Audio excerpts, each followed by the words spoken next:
Olá pessoal, muito boa noite. Estamos começando mais um Kung Fu Talk e teremos a nossa conversa com o Fu de hoje. Antes de iniciar nosso programa, gostaria de pedir para você encarecidamente, por favor, que curte, compartilha, comenta, divulga, ajuda na divulgação. Também estamos nas plataformas do YouTube e no Spotify. Se você é do tipo de pessoa que prefere ouvir ao invés de assistir, entra lá no Spotify, mas depois eu peço que encarecidamente você entre no YouTube e clica nos links no subscription, na descrição do vídeo, né? Ali vai ter páginas do Sifu, do nosso entrevistado de hoje, caso você queira saber mais sobre ele, Instagram, website e todas as informações, você entra lá para poder comentar, conversar, entender um pouco sobre o Sifu, se você está na região dele, ou até mesmo, às vezes, temos participantes que também dão aulas online, então é importante você entrar no YouTube, porque esses links não vão estar providenciados no Spotify. Também esse é um oferecimento de Feilong Design Hub. Entra lá no YouTube, no Amazon, se você gosta de camisetas de artes marciais personalizadas. Aí tem Kung Fu, tem Karatê, tem Taekwondo, Hapkido. Entra lá, tem camisetas, tem blusas, agasalhos, capinha de telefone, tudo relacionado à arte marcial. Faça suas compras lá. Estamos disponíveis nos Estados Unidos, a Inglaterra, Itália, Espanha, Japão, Alemanha, e eu acho que é só. Mas temos no Redbubble. No Redbubble é mundialmente enviado. Até mesmo você que está no Brasil, que está assistindo nosso programa, entra lá, tem alguns designs também de animes. Você gosta de animes também relacionados à arte marcial. E também temos no T-Republic. Eu não sei se T-Republic envia para o Brasil, eu tenho que confiar, mas para alguns outros países eles enviam, tá bom? Hoje a gente tem uma presença internacional, né? Na verdade, todas as nossas presenças de entrevistados são internacional, né? Estou aqui direto do Templo da Lotus Branca, que é o nome do meu estúdio, em São Francisco, Califórnia. Eu normalmente entrevisto pessoas, né, do Brasil, no canal em português, mas hoje tem um brasileiro que é da Inglaterra, mora em United Kingdom, que é o Sifu William. Muito boa noite, Sifu. Boa noite para todos assistindo a gente. É um prazer enorme estar aqui. Eu agradeço a oportunidade para a gente poder trocar uma ideia e conversar sobre essa nossa paixão, que é o Kung Fu. Muito legal, muita honra ter você aqui no nosso canal hoje. Eu vi a sua página, é interessante porque eu sou um fã nato de Bak Mei e também da sua linhagem de Shaolin. Tem os entrevistados aqui, tivemos na verdade até o momento um entrevistado do Shaolin do Norte. Peço para vocês, pessoal, por favor, na verdade foram dois que entrem em contato com a gente, porque é legal falar, um estilo maravilhoso que tem uma linhagem excelentíssima, e eu queria entender um pouquinho sobre a sua trajetória na arte marcial. Pelo que eu pude entender, você é professor de Shaolin do Norte, né, aluno, ele treinou com a linhagem do Chan Kawei, através do Thomas Chan, se eu não me engano, me corrija se eu estiver errado, e também a praticante de Bak Mei. Então eu quero entender esses dois polos, essas duas diferenças, que são coisas extremamente diferentes, né? Com muito respeito, são dois estilos maravilhosíssimos. Pratica a Bak Mei facção Bak Mei através do Sifu Barbárie, mas eu quero que você conte a sua jornada, como é que você iniciou, se o Kung Fu Shaolin foi a sua primeira arte, se antes você tinha praticado alguma outra coisa, como que foi a sua jornada, a sua trajetória na arte marcial, até você chegar hoje, né, no seu conhecimento, na sua experiência, na sua vivência na arte marcial chinesa. Então, perfeito. É interessante. Acho que a minha trajetória ela tem um pouco de idas e vindas, não é muito linear, né? Mas eu comecei bem novo, com 11 anos de idade, né? Eu era uma criança que consumia muito, acho que como todo mundo, né, da minha idade, ali da minha geração, consumia muito material de cultura japonesa, anime, videogames, né? Tinham muitos filmes naquela época de Jack Chan, Jet Li, consumia tudo isso também, então sempre tive muita identificação com a cultura oriental e gostava muito de tudo relacionado a esse mundo, né? Um primo meu que era mais velho começou a praticar jiu-jitsu, né? E aí quando a gente se encontrava nos finais de semana, ele sempre me mostrava algumas técnicas e eu falava, caramba, quero muito praticar esse tipo de coisa, né? Sempre fui uma criança muito franzina, pequena, bem nerdzão, assim, então aprender a me defender era uma coisa que parecia bastante interessante, que eu desejava muito, e essa relação com a orientalidade, né, das práticas também me chamava bastante atenção. Mas na época minha família não tinha como custear, né, o treinamento de arte marcial, e um tio meu encontrou algumas aulas gratuitas de Aikido na época. Então, eu comecei com 11 anos fazendo Aikido, que é uma arte marcial que hoje não tem uma reputação muito boa na internet, né? Mas a minha experiência foi muito positiva, né? Eu não posso dizer tecnicamente, porque eu era muito pequeno naquela época, eu treinei por 6 meses apenas, mas eu acho que ali começou, uma semente foi plantada, porque tinha um aspecto muito positivo em relação ao autocultivo, a prática da arte marcial como um caminho, como uma senda espiritual. Acho que isso é muito forte no Aikido, né? Eu lembro, eu era uma criança de 11 anos, eles contavam histórias sobre samurais, sobre a questão do Bushido, Miyamoto Musashi, eu achava tudo aquilo muito incrível, né? Mas eu treinei só por 6 meses, as aulas pararam e eu não pude dar continuidade, mas o estrago estava feito. Eu achei que eu precisava continuar fazendo arte marcial de alguma forma, eu tinha me encontrado ali, né? E aí existia uma academia muito perto da minha casa, na mesma rua praticamente, né? Na época eu não sabia quais eram as diferenças entre artes marciais nem nada, e era uma escola de Kung Fu, né? Então eu falei, precisava continuar treinando, e eu iniciei a minha prática ali nessa escola de Kung Fu, né? Eu não vou identificar essa escola, porque depois houve alguns desentendimentos, então como eu não tenho coisas muito positivas para falar, eu prefiro, por ética, não entrar muito em detalhe, mas, apesar de tudo, foi ali que começou o meu treinamento, né, e eu tive a minha base ali, eu cresci praticamente ali, tenho amigos de lá que são meus amigos até hoje, né, então toda essa convivência, todo esse aspecto foi muito positivo, e ali eu tive a minha base, era uma escola de Shaolin do Norte, né, bastante distante do Mestre Shan, então tinha muitas gerações até chegar no Mestre Shan, né? Mas a gente treinava ali, era Shaolin do Norte, um estilo autêntico, mas a ênfase era muito na questão esportiva da arte marcial. Então, eu treinava ali, eu me tornei professor ali, eu treinei 9 anos ali, né? Então eu pratiquei dos 12 até, né, os 21 anos ali, e, bom, a gente começou a ganhar muito campeonato com o tempo, né? Então, por um tempo, eu era bastante focado nisso, era o Kung Fu que eu conhecia, né? Então a gente participava de campeonatos tradicionais, da Federação Paulista, da Confederação Brasileira, né? Cheguei a ser membro da Seleção Brasileira de Kung Fu Tradicional, ganhei o Sul-Americano, era competição, né? Mas daí, o que passou a me incomodar um pouco é que a ênfase ali se tornou simplesmente isso, né? Antes, o campeonato era uma coisa a parte que nos colocava numa situação de pressão, de ir lá e colocar sua técnica à prova, e era interessante, fazia parte do aprendizado, né? Mas com o tempo passou a se tornar somente aquilo, né? Começou a se envolver um pouco de dinheiro público na questão, tal, e a gente começou a ser pressionado para participar muito de campeonato e trazer medalha, e aquilo começou a me incomodar, né? Mas até ali é só uma questão de diferenças de perspectiva, eu acredito, né, de definição do que é o Kung Fu, não estava mais me agradando, né, mas ok. Porém, aconteceram outras coisas que eu acho que eu não podia compactuar, que são questões mais éticas que eu acabei descobrindo ali, e aí aquilo para mim foi bastante decepcionante e eu precisei me afastar, né, então, depois de 9 anos, aquilo era praticamente a minha vida, era tudo que eu conhecia, mas eu optei por me afastar porque eu vi algumas questões que eram questões éticas mesmo e eu não concordava, né? Então, não vou entrar muito em detalhe, mas isso aconteceu. Eu estava nessa época iniciando minha faculdade, né? Eu sou formado em História, então eu comecei, né, a minha faculdade, estava no 2º ano, e aí eu pensei, poxa, eu quero me dedicar aos estudos agora, então tudo isso está acontecendo, eu acho que é um bom momento para eu me afastar, né? Me afastei, foquei nos estudos, mas a minha vida era Kung Fu, então nesse tempo que eu foquei nos estudos e não estava mais treinando, senti um vazio enorme que eu precisava voltar a treinar, né?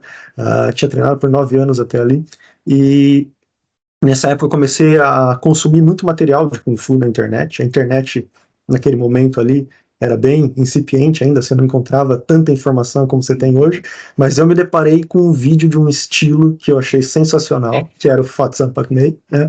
E era o Sifu Jonathan Barbary, né? E ele fazendo as técnicas do Fat Sampak Mei com aquela agressividade, com aquela precisão, e falei, caramba, isso é o Kung Fu que eu buscava, porque até então eu tinha praticado um Kung Fu completamente voltado para competição, um Kung Fu mais estético, eu diria, né? E eu ansiava por essa questão mais marcial da prática, né? Então, quando eu vi aquilo me chamou muita atenção. Não sabia que estilo era aquele, nunca tinha visto algo parecido ali no Brasil, né? E aquilo ficou marcado em mim, né? Bom, mas até então nunca nem imaginei que eu sairia do país. E, bom, eu terminei minha faculdade. Depois disso, eu iniciei um mestrado na USP.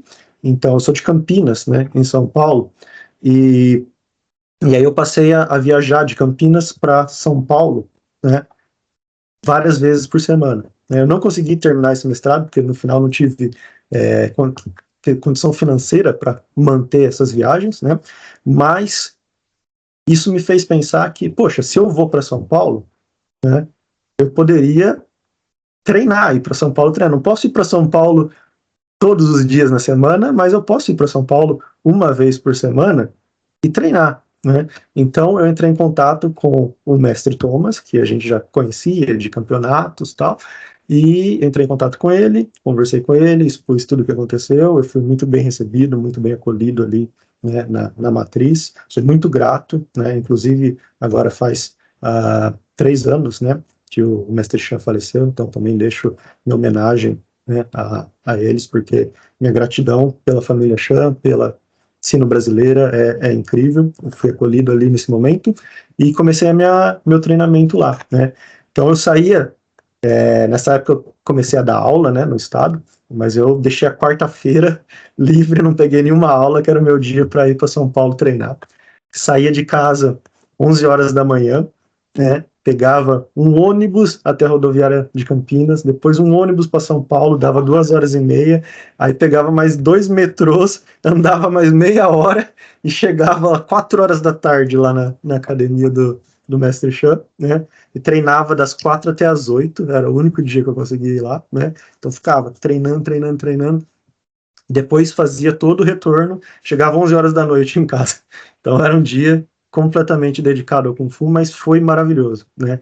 Ali, treinando com eles, eu consegui pegar o meu Shaolin do Norte, né, e corrigir, né? Então, sou grato por tudo que eu aprendi, né, anteriormente, mas daí, ali naquele momento, eu consegui lapidar a minha técnica e entender o Shaolin do Norte, né, como o seu aspecto mais marcial, né?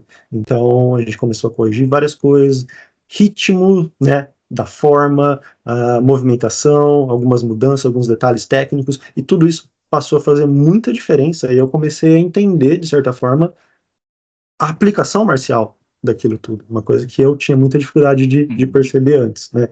Então foi fantástico. Ali também eu tive contato, né, com uma metodologia de ensino mais tradicional, mais, né, chinesa, que o mestre Chan mantinha bastante, né? Eu treinava mais com o mestre Thomas, mas por vezes o mestre Chan também estava lá, e aí ele corrigia, ele detestava minha barba, mano.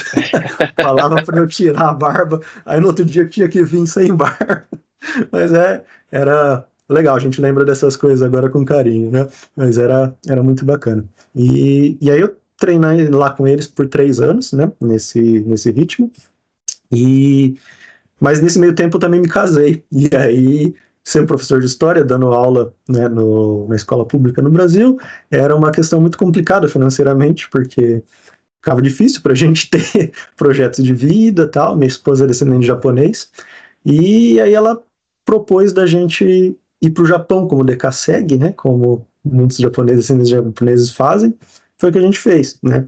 Então, daí, mais uma vez, eu tive um hiato aí na minha prática marcial, né? Então, treinei 9 anos nessa primeira escola, mais 3 anos com o mestre Thomas, mestre Chan, e aí eu tive que ir para o Japão. A gente escolheu, né? Fomos para o Japão, trabalhamos em fábrica lá, né? Como os decassegues fazem, foi uma vida meio puxada o tempo que a gente estava lá. Mas aí, nesse meio tempo, eu fiz o reconhecimento da minha cidadania italiana, lá no Japão, que vai muito rápido, lá não tem italiano, então... E aí a gente pensou, bom, agora a gente pode ir para a Europa, né, que eu acho que a vida lá vai ser um pouco menos puxada do que trabalhar em fábrica aqui, né? A gente fala inglês, então o Brexit estava acontecendo, então se a gente quisesse ir para a Inglaterra, aquele era o momento. Ele falou, vamos, né? E aí a gente arriscou, né, e chegamos aqui na Inglaterra. Bom, as coisas deram muito certo aqui pra gente, felizmente, né? E era a época da pandemia, e aí o Sifu Jonathan Barbary, ele começou a ensinar online por causa da pandemia, né? E aí eu falei, bom, por que não? Se essa é a oportunidade de treinar, né? Eu nunca imaginei que eu poderia, né, treinar aquele estilo que eu tinha visto, lá para trás, tinha me impressionado. Então eu comecei a treinar com ele, né, online, né? Isso já faz quase 3 anos agora, né? Então desde que eu tô aqui, tive essa oportunidade, eu comecei a treinar com ele online, daí quando eu tenho a oportunidade eu vou lá para a França, né, treino com ele lá, pessoalmente, e foi assim que eu comecei a treinar o Fatsan Pakmei, né. Aí, aqui, eu dou aula numa escola de necessidade especial para alunos autistas, né, e um desses alunos, quando ele soube que eu sabia Kung Fu, ele quis muito aprender, é um aluno muito querido, né, é um amigo praticamente, e ele quis muito aprender Kung Fu. Então, eu comecei a ensinar Kung Fu para ele, né, sem pretensão nenhuma. E aí, o impacto foi tão positivo para ele, né, e os pais dele vieram me falar, vieram me agradecer. E então, autismo, né, não sei o quanto você sabe sobre isso, mas ele tinha muitas dificuldades, né, de interação social e questões sensoriais. Ele usava um headphone quando ele saía em público, e aí a família dele me contou que um dia ele simplesmente estava no restaurante e tirou o headphone, e aí todo mundo ficou olhando para ele e falou, mas o que está acontecendo? E aí ele falou, não, eu vou tentar, né, aguentar. E aí ele fechou os olhos, os pais dele falaram, o que você está fazendo? Ele falou, estou tentando meditar. E a partir dali, ele não usou mais o headphone, ele começou a se desafiar mais, né, claro, dentro das possibilidades, mas os pais dele foram muito gratos de expressar essa mudança, né, na forma como ele lida com os desafios dele, a partir do Kung Fu. E aí, cara, aquilo me tocou, e eu comecei a perceber, eu falei, poxa, o Kung Fu que fez tão bem para minha vida, agora eu tenho a possibilidade de impactar outras vidas também. Eu já tinha ensinado Kung Fu lá na minha primeira escola, né? E o mestre Thomas, ele tinha me autorizado a ensinar também, ele falava que queria que eu voltasse a ensinar, mas não tinha condições financeiras para fazer isso no Brasil. E aí aqui, eu vendo esse impacto positivo, eu pensei, poxa, por que não levar isso para outras pessoas também, né? E aí, recentemente, 2 meses atrás, eu consegui uma parceria com a escola que eu trabalho, e aí quando a escola fecha, a gente consegue usar a quadra ali da escola, e aí eu inaugurei a minha escola aqui, né, recentemente, e os pais desse menino começaram a treinar também, e algumas outras pessoas também iniciaram, né, então a gente ainda é uma escola bem incipiente, bem nova, né, mas a gente começou aí e eu tive a honra de começar a ensinar. Eu ensino Shaolin do Norte, né, porque eu ainda não me sinto apto a ensinar Fatsan Pakmei, eu ainda estou aprendendo, né, ainda estou nessa jornada, sou um professor de Shaolin do Norte, um aluno de Fatsan Pakmei, e estamos aí, né, é bem gratificante poder ensinar. A gente vê que linda essa história de vida, né? Graças à sua resiliência, graças ao seu esforço, né? Em treinar, em correr atrás, em viajar, porque muita gente se acomoda, 15 minutos da minha casa, eu quero algo mais próximo. Eu vejo muito isso aqui nos Estados Unidos, né? Alunos que infelizmente acabei perdendo por conta disso, acabou mudando, né? Cruzou a ponte ali de Golden Gate e acabou mudando para outro lugar. Ah, não, tá muito longe. Se for, sei que o tráfego é complicado. Eu também tenho que viajar, eu vou dar aula, mas é bonito que quando você vê essa gratificação, né? Todo o esforço que você colocou, não só na prática, no estudo, né, correr atrás, porque não é fácil você também buscar uma escola para poder treinar, ou desculpa, para ensinar, também um espaço próprio para os seus alunos, né, tem todo um processo para poder, às vezes as pessoas não dão valor a isso, não enxergam toda essa ênfase que você acaba colocando, né? Por exemplo, o meu Sifu Didi Kumdo Sifu Harinder Singh, toda sexta-feira ele viaja de LA, de Los Angeles, até Monterrey, que são aproximadamente 7 horas e meia, para poder visitar o Sifu dele de Wing Chun Kelben, que é o Sifu que treinou direto com o Ip Man. E isso também é muito gratificante, você vê que exemplo de artistas marciais que realmente correram atrás, né? Estudou, treinou, às vezes tem que viajar, às vezes tem que, né, nem todo mundo às vezes acaba, né, tendo o conforto de acabar vivendo próximo ao Sifu e tem que correr atrás para ter essa informação. Meu próprio Sifu de Harinder Singh mora em Los Angeles, a gente todo ano se vê em Dallas, nos eventos nacionais, às vezes aulas especiais em Los Angeles, então tem que fazer essa transição, né? Então às vezes as pessoas elas acabam pondo dificuldade onde não tem, né? Às vezes quanto que você quer aprender, né? Isso que eu gosto de falar para as pessoas.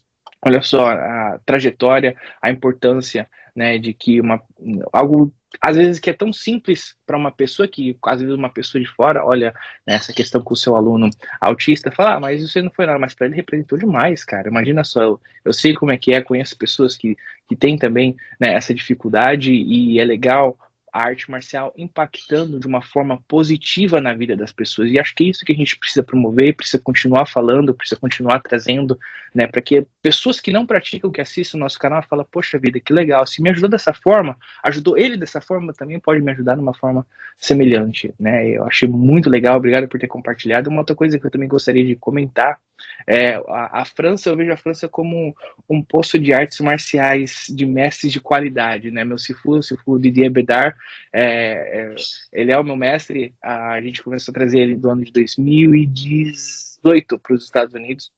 Depois aconteceu a pandemia, eu tenho que ir lá visitar ele. Sifu Colossi, que fez o jogo de Sifu também, é francês. Sifu Barbary, que também é francês, que admiro demais. Então a gente vê que a França realmente, e outros mestres também, né, que se passar aqui citando, é um poço de artes marciais ali que você consegue encontrar grandíssimos mestres, né, aí na Europa. É muito bonito de ver a arte marcial sendo representada também, muito bem representada na Europa. O grão-mestre Sean Cauê também tenho muito carinho pela linhagem dele, conheço pessoas assim no brasileiro, respeito muito grande, porque, na minha opinião, ele foi quem trouxe o Kung Fu pro Brasil, né, foi um dos primeiros ali, teve o Mestre Lop também, outros patriarcas que chegaram ali naquela época, mas é bonito ver a trajetória em que o mestre, né, no Brasil hoje está tendo alunos, hoje ele tem alunos no mundo todo, tem alunos aqui, se for Batista, em Miami, tem você aí nos Estados Unidos, né, na Inglaterra, e assim sucessivamente. Então é legal de ver essa trajetória na arte marcial que começa no lugar e você vendo transmitindo, né? E hoje a gente está se conhecendo por conta da arte marcial. E é legal ver isso. Outros grandíssimos mestres que eu trouxe aqui no canal, a gente conseguiu conversar e falar sobre arte marcial, foi graças ao Kung Fu, foi graças à representação, à qualidade que tem se passado daqui, né, sobre a arte marcial chinesa. Então isso eu vejo muito importante. Em sua opinião, quais são as principais diferenças filosóficas entre o Shaolin do Norte e o Bak Mei? Eu pergunto isso porque quando eu comecei a treinar, eu sou formado em Bak Fu Pai, que é um estilo semelhante, a gente chama estilo irmãos, né? Meu Sifu é mestre de Bak Mei. Também tem irmãos de treino do Bak Mei, então tem muita similaridade, postura. Inclusive são 3 ou 4 formas do Bak Mei, da nossa linhagem de Bak Mei, que tem dentro do estilo Bak Fu Pai, mas muda algumas coisinhas. Fubokyun é uma delas, a Baku Kyun é outra delas. E eu vi uma diferença muito grande em relação à postura, em conexão do corpo e também a parte filosófica. Em sua opinião, qual que seria a diferença entre o Shaolin do Norte e o Bak Mei no seu entendimento? Essa é uma pergunta bem interessante, né? Questão filosófica. Tá. Eu acho que se a gente fosse pensar na filosofia do combate, na psicologia do combate, eu veria muitas diferenças, né? Então, desde da própria estrutura, né, da estratégia de combate, o Fatsam Bak Mei, ele me parece muito mais agressivo do que o Shaolin do Norte, né? Ele usa técnicas que tentam sobrecarregar o oponente, eu diria, né? Técnicas, uma quantidade, uma velocidade de ataques num curto espaço de tempo muito maior do que o Shaolin do Norte, né? E um enfrentamento mais frontal e que direciona uma energia explosiva contra o seu oponente, né? E no caso da linhagem de Fatsam, eu vejo uma utilização de uma energia, de um rebote de energia também. Então você ataca, você explode, mas ao mesmo tempo essa energia retorna para você, você redireciona num outro ângulo e é completamente avassalador. É uma estratégia diferente. Nenhum, eu diria que é melhor ou pior, eu acho que são só estratégias diferentes, enquanto no Shaolin do Norte eu vejo um enfrentamento mais lateralizado, né, não tão frontal do seu oponente, as estruturas, as bases são mais laterais, você tem movimentos mais alongados, você tem uma estratégia talvez de mais controle do seu oponente no Shaolin do Norte, com muito agarrão, muito grappling, que é uma coisa que às vezes surpreende as pessoas, né? Eu já vi muita gente tentando entender, né, o Kung Fu dentro de uma lógica de esporte competitivo, de você manter aquela distância, e aquilo não funciona, na verdade. Quando você pensa a técnica do Shaolin Norte, da maioria dos estilos, né, você está usando isso numa distância de defesa pessoal. Então você está numa distância em que você consegue agarrar o seu oponente, né? O Fatsan Pak Mei, ele é um pouco mais próximo do que o Shaolin do Norte. O Shaolin do Norte, os punhos longos do Norte, eles são mais distantes, mas não é uma distância que, né, não permite esse contato com o seu oponente, né? Então o Shaolin do Norte, eu acredito que ele tenta usar muito essa mudança de estrutura, agarrões, mudança de nível e grappling para você segurar, manter o adversário, né, o seu alvo fixo, e a partir do momento que você manteve o seu alvo fixo, você abre a porta, que inclusive é um dos nomes de uma das nossas formas, que usa um desses conceitos, explica esse conceito, né, para você controlar o seu oponente, agarrando, segurando o alvo, abrindo a porta e entrando com golpes potentes como chutes e saltos que vão resolver a situação. Então acho que são técnicas e estratégias bem diferentes, se a gente for entender a filosofia nesse sentido de estratégia, né? Eu acho que diria que mais ou menos as diferenças vão por esse caminho. Mas se a gente for tentar entender filosofia como corrente de pensamento, né, que eu acho que é mais ou menos nessa linha que a pergunta veio, isso me faz pensar bastante, né? E eu vejo mais semelhanças do que diferenças, eu diria, né? Talvez pela escola do Mestre Shan ser uma escola bastante tradicional também, né, eu encontro nela e na escola do mestre do Sifu John, eu percebo muitas semelhanças em relação ao Dan, eu percebo muitas semelhanças em relação a uma estrutura familiar, né, que existe ali, a uma estrutura de convívio, a uma...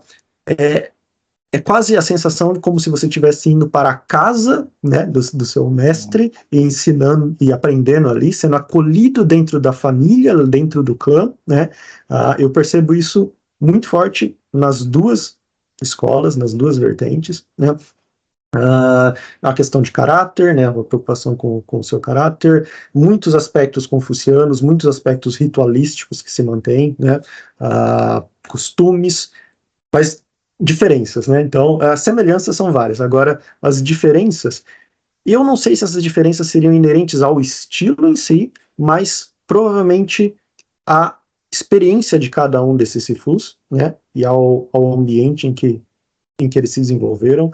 Eu acho que o Mestre Shan, ele é um chinês que trouxe a cultura dele para o Brasil, né? E ele precisava traduzir essa cultura para o público brasileiro que estava ali, né? Enquanto o Sifu John, ele é um francês, ele está estudando antropologia agora, e ele é um antropólogo nato, ele ama esse tipo de estudo, então ele adora a cultura, ele adora essa questão de etnias, e então ele tem um fascínio por isso, né? E eu acho que essas duas diferenças, elas se expressam bastante na forma como a filosofia é vivida dentro das duas escolas. O Mestre Shan, ele vai traduzir, então, essa cultura que ele traz para ele, né, do Kung Fu, para um público brasileiro. Então eu vejo uma abordagem mais holística ali, talvez, né, uma abordagem da arte marcial, para além da luta. Eu percebo, talvez seja uma influência de origens budistas, pode ser, mas eu acho que é mais relacionado talvez com essa experiência do Mestre Shan e da própria história do Shaolin do Norte, que está envolvido ali, né, com o projeto nacionalista do Poshu, que vai ter vários intercâmbios entre vários mestres. Então eu vejo o Shaolin do Norte bem aberto em relação a essas possibilidades da arte marcial como uma ferramenta para o seu desenvolvimento pessoal, né? Não que isso não esteja presente, né, no Fatsan Pak Mei também, eu acho que é só uma diferença de ênfase, né? Mas eu vejo essa ênfase muito forte ali na cena brasileira, uma ênfase em relação à saúde, em relação ao seu aprimoramento, né, como pessoa, né, essa filosofia bem holística de fato, né? Enquanto No Fat Sampakmei, eu vejo uma ênfase maior, talvez, nas questões culturais, nos aspectos de costumes próprios da região ali de Foshan, né? Então, o Sifu John, ele foi para lá, ele gosta muito desses aspectos, ele traz muito isso, a escola dele tem inúmeras antiguidades, isso é fascinante, eu como historiador acho isso legal demais, sabe? Então, desde cadeiras, assim, da dinastia Qin, até armas, ele tem uma coleção de armas que ele adora te mostrar, armas de antiguidade. Então, ele foca bastante nessa questão, né, do costume, da prática. São duas abordagens diferentes, né? E não que uma ou outra é melhor, mas e ambas eu vejo mais semelhanças do que diferenças, mas eu acho que a diferença seria essa, né? O Sifu John tenta preservar um costume que ele está trazendo bastante regionalizado, enquanto o Mestre Shan, ele tenta traduzir para um público, né, brasileiro, de uma cultura distinta, os benefícios que o Kung Fu pode trazer para além, né, da luta em si, né, da marcialidade. Eu acho, não sei se ficou muito claro, mas eu acho que seria mais ou menos nessa linha.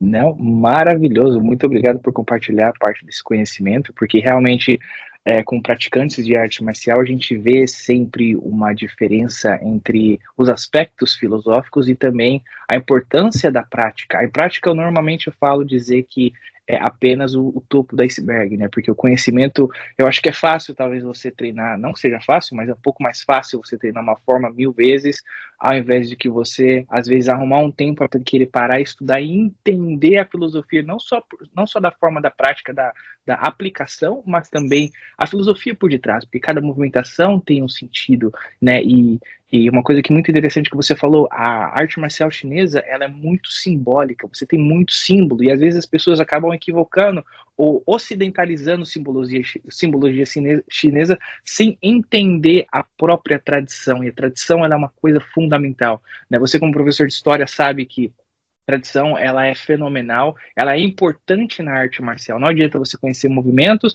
você conhecer o escopo de graduação, de formas, se você não entender o que tem por detrás daquilo, quem foram os antepassados. Isso foi uma coisa que me chamou muita atenção, porque quando eu comecei a treinar arte marcial, também comecei a treinar um estilo um pouco polêmico no Brasil, não tradicional na época, e isso me incomodou muito, porque quando eu vim para os Estados Unidos, eu comecei a buscar raízes chinesas históricas e eu vi que não tinha tradicionalidade ali, era apenas movimentação, né? Criou-se ali uma história, né, de um estilo tradicional que não existe, e quando eu me deparei com aquilo, eu vi um choque de realidade. Eu falei, opa, peraí, e a história?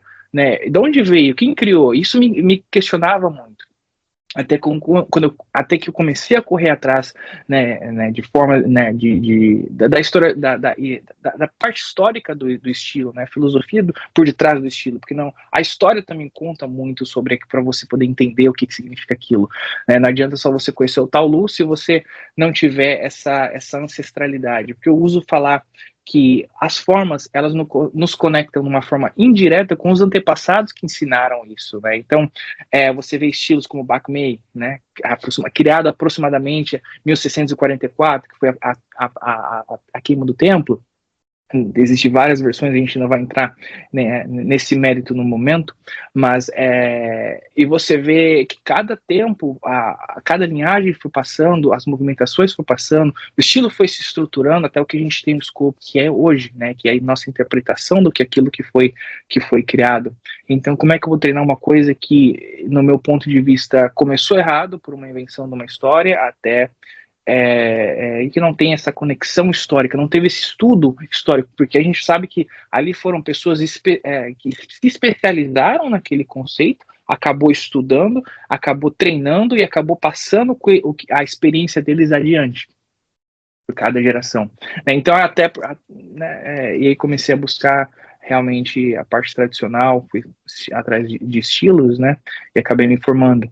Mas é interessante de ver também essa sua experiência na parte marcial, porque, né, com muito respeito, eu estava vendo os seus vídeos, e eu lembro que quando eu me deparei, falei, poxa, que legal, é uma escola, né, nos Estados Unidos, representante do Gomes Shankar, e puxa vida, pelo seu nome assim, até me achei que você talvez fosse italiano, eu juro pra você, aí até te mandei uma mensagem em inglês, né, porque eu não tinha certeza, e quando eu vi o seu Bak Mei, eu sou fãzaço de Bachmann, adoro o estilo, tenho muito respeito, conversei várias vezes aqui com o Sifu Matheus, que tá levando Bachmann pro Brasil, agora somos irmãos de treino também, que treina com o meu Sifu, e o que é interessante, que eu vi aquelas movimentações de início, eu vi um pouquinho de long fist ali, eu até achava que era Cholifá, e eu falei, não, tem muito Bao Choli para ser Cholifá, e aí eu comecei a ver as fotos, falei, isso é Bachmann, cara, e é bonito de ver a sua expressão, porque isso é o seu Kung Fu, né? Tem um amigo meu também, o Aaron, ele também é professor, coach Aaron, também treina Fatsan Bachmann, às vezes ele faz alguns cursos online com o meu Sifu, que é a nossa linhagem é Normei Shan Bachmann, e a nossa linhagem é um pouco mais centrada, um pouco mais voltada para a linha central. Eu vejo que o Fatsan, no meu ponto de vista, por favor, me corrija se eu estiver errado, tem muitas movimentações circulares, você acaba fazendo muitos movimentos, tem muito Bao Choi, tem muito Leopardo, então, e quando ele pega nossas formas, né, algumas formas da nossa linhagem que não tem na linhagem Fatsan, fica maravilhoso, cara. Então você vê essa adaptação de diferentes backgrounds, né, sendo aplicadas de uma forma, né, com a expressão única de cada praticante. Então você do Shaolin do Norte, interpretando ali, adaptando a sua forma, as suas posições, porque eu via Sanguakma, eu falava, cara, isso é Sanguakma, isso não pode ser Cholifá, com muito respeito do Cholifá, que também é muito bonito. Mas eu falei, cara, é bonito de ver, é legal de ver essa aplicação, esse entendimento da aplicação em combate, a adaptabilidade em combate, né, o estilo Bachmann, no meu ponto de vista, é um estilo muito focado na brutalidade, assim, eu já conversei com o Sifu Matheus, também foi a mesma opinião dele, quando a gente fala de direcionar uma questão de economia de movimento para acabar com o seu oponente, não é só acabar com ele, é destruir ele o máximo possível, né? Eu lembro que até o próprio comprimento você tem uma aplicação dolorida, né, naquele comprimento, numa aplicação, né, em combate. Então, assim, é muito, muito bonito de ver, sempre legal de ver que as coisas se conectam, né, por mais que a sua opinião seja a sua opinião, mas se conecta também com a minha, com a do Sifu Matheus na mera formalidade, mas é o nosso entendimento dessa arte marcial de Hakai, e esse tradicionalismo é muito importante, muito interessante, porque quando a gente fala em relação à tradição familiar, cada estilo tem a sua forma, né? Não dá para mim simplesmente chegar ali, treinar uma escola de Wing Chun e copiar numa escola de Bachmann a tradicionalidade deles, porque não tem isso, não tem como você fazer isso, senão vai ficar uma cópia mal feita, vai ter terminologias, vai ter conceitos errôneos ali, que o próprio Wing Chun tem e o próprio Bachmann tem. Então, quando você tem o seu conceito, né, você aprendeu Shaolin do Norte, você viu que realmente era aquele estilo, você viu a forma que foi passada, né, muito bem passada, né, através do Grão-Mestre Chan Cao Wei, porque ele sempre teve excelentíssimos professores, uma formação, a reputação dele é mundialmente conhecida como muito bom, reconhecida.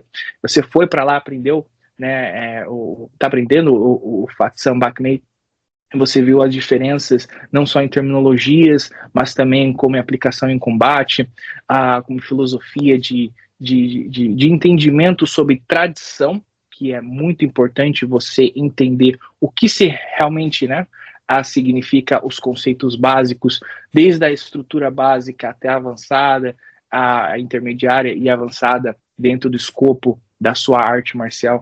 Então, tudo isso forma o que a gente tem de estilo tradicional, porque senão fica meramente uma, como é que eu posso falar? Movimentação, fica como se fosse uma dança, né? Não adianta você simplesmente pensar e ver movimentos se você não entender o que está por detrás daquilo. Então eu vejo que realmente essa parte familiar que é transmitida através do Sifu Barbary, ela é muito importante dentro da arte marcial, em que, às vezes, no meu ponto de vista, eu tenho visto que tem se perdido ao longo do tempo, né, em escolas na América, pela questão de industrialização, né, às vezes até numa questão, às vezes pode até ser um sentimento legítimo de querer desenvolver o estilo e talvez divulgar, mas às vezes, no meu ponto de vista, um pouco errôneo, a forma de você estar né, as pessoas passando o estilo com um pouco tal de facilidade nessas questões de cursos, né, às vezes representações e assim sucessivamente, e se perde isso, porque muitas pessoas que acabam conversando, amigos de WhatsApp, essas coisas, praticantes no Brasil, né, não estão interessados em relação a essa parte tradicional, quer saber de lutar, aplicar, bater e ponto final. Então esquece esse símbolo tradicional que eu vejo que é muito importante dentro da arte marcial chinesa. Quantos professores, pessoas praticantes que eu já ouvi falar, como é que é o nome dessa movimentação? Eu não sei, só sei que é assim. Aí você fala, pô, mas como é que você treina o estilo, você não sabe o nome da movimentação? Não, mas para mim não foi passado isso. Eu falo, puxa vida, é difícil, né? Então eu vejo que essa questão, ela é importante, né? Como que você... desculpa, né? Pode falar. Não, eu acredito que a arte marcial tradicional, a gente tem aí o adjetivo tradicional, mostrando para nós uma das características dessa prática. Ela é tradicional, né? Acho que a gente vai conversar um pouquinho sobre isso também, mas isso está dentro do que a gente faz, né? A arte marcial chinesa, tradicional, ela se desenvolveu dentro de um contexto que faz com que seja importante a preservação dos valores, da essência disso que é feito, e ela está inextricavelmente vinculada com uma questão cultural. A gente não tem como dissociar a prática do que a gente faz com a cultura chinesa, de um determinado momento, uma cultura chinesa pré-moderna, né, e às vezes idealizada, às vezes romantizada, porque a tradição é um contínuo e ela vai trazer reinterpretações disso tudo, mas isso tudo é parte da tradição, né? Mas ela não se dissocia da cultura, não tem como. E aí eu acho que a gente pensar os tempos modernos de hoje, né, ou outras formas de combate, de luta, de arte marcial, que são menos vinculadas a tradições culturais, eu acho que elas são uma proposta diferente. Muitas vezes a gente acaba caindo num erro de tentar nos adaptar às necessidades, às demandas que existem atuais. Não julgo, a gente tem que sobreviver, algumas pessoas preferem fazer isso, mas eu acho que é muito perigoso da gente deformar aquilo que a gente faz, né, perder a nossa característica, a nossa identidade, né, em nome de tentar se adaptar. Acho que às vezes é importante se adaptar, às vezes é importante refletir sobre nós, mas a essência daquilo que a gente faz, o que nos define, não pode ser modificado, né? Pode ser reinterpretado dentro desse processo de tradição, dentro desse processo de gerações, né? Como uma tocha que vai sendo passada, a gente vai reinterpretando, a gente está criando a tradição, né? A gente está dentro desse processo, mas a gente está dentro desse vínculo, e a gente está dentro desse vínculo com a intenção de preservar uma determinada cultura, determinados valores, né, que estão dentro daquilo que a gente faz. Eu acho que a gente não pode abrir mão disso, definitivamente. A que a gente pratica é arte marcial tradicional. Isso nos define. Realmente. Mas a gente vai conversar mais sobre isso mais pra frente. Como que você acredita que é o desenvolvimento de energia Qi e que é abordada em cada um desses dois estilos? Eu pergunto isso porque antes de começar a treinar Baco Fu Pai, eu tinha um entendimento sobre energia, sobre a aplicação de energia, e quando eu comecei a treinar o estilo de Hakka, eu vi que a abordagem, não que ela era totalmente diferente, mas ela vinha com uma explicação um pouco maior. Eu falo isso porque, por exemplo, né, como a gente fala sobre posturas, né, às vezes eu já via do meu antigo professor falando, olha, aplica dessa forma, aplica energia assim. Mas como é que eu vou aplicar uma energia, cara? Não é simplesmente um soco. Aí, quando eu comecei a treinar o Pak Man, o Sifu falava alinhamento. Eu falei, o que é alinhamento? Conecta, né, o seu quadril com o seu soco, com o seu cotovelo. Aí, através dessa conexão, você vai começar a fluir, você vai começar a aplicar movimentações, você vai começar a aplicar energias. Você tem o que a gente chama, né, na nossa linhagem de Boigin, energia, o Gin vindo das costas, a Yalma, que é a energia vindo do quadril, e assim sucessivamente. Então essas coisas eu vejo, no meu ponto de vista, um pouco mais, talvez, explicada, não sei se é por conta da questão do professor, ou talvez realmente a linhagem, o estilo de arte marcial, mas eu queria saber a sua interpretação, a opinião em relação a essa abordagem sobre o Qi em diferentes estilos. Eu sinto que no Fatsan Pak Man, de fato, a energia está bastante vinculada com estrutura, está completamente entranhada na técnica. Se você pratica a técnica, vai te levar a um entendimento melhor da aplicação, porque a própria forma como a técnica é estruturada, é praticada, ela tem como base, né, esses conceitos de estrutura, de alinhamento, de relaxamento, de contração, né, que te levam a criar uma cadeia cinética de movimento, né, que produz essa energia, que leva essa energia sem que ela se disperse, sem que haja tensão para bloquear essa energia e levar ela ao ponto final do movimento, né, da intenção. Eu sinto isso, inclusive, eu tive muita dificuldade no início, ainda é uma coisa que eu preciso praticar, em relação à postura do Samkokma, né? Não sei se vocês estão aliados, não sei. Que a gente tem uma coisa muito parecida no Shaolin do Norte, né? Que é o Gompu, né? A base do arco e flecha, né? Mas a base do arco e flecha ela é um pouco mais lateralizada, enquanto o Samkokma você coloca seus pés voltados mais para dentro, né? Criando um triângulo, né? Um vetor de energia mais frontal, né? E isso faz toda a diferença na hora de você criar sua estrutura, criar o seu alinhamento, e até eu entender isso, demorou. Até hoje eu acho bem difícil, né, bem desafiador, porque os anos de prática de Shaolin do Norte tendem a me levar a querer fazer uma outra postura que é parecida, mas diferente, faz completamente diferença, né? Então, esse alinhamento, essa estrutura é muito fundamental. Eu acho que ela te leva a essa ideia de contração e relaxamento, né, de contração e expansão que você tem para criar essa energia explosiva dentro do Fatsan Pak-Mei. Então, todas as técnicas usam isso, usam essa movimentação de cintura, né, que você tem ali, mas mantendo essa estrutura, mantendo essa postura. Já o Shaolin do Norte, a gente também usa energia em cada movimento, mas eu acho que a estrutura é diferente. Né?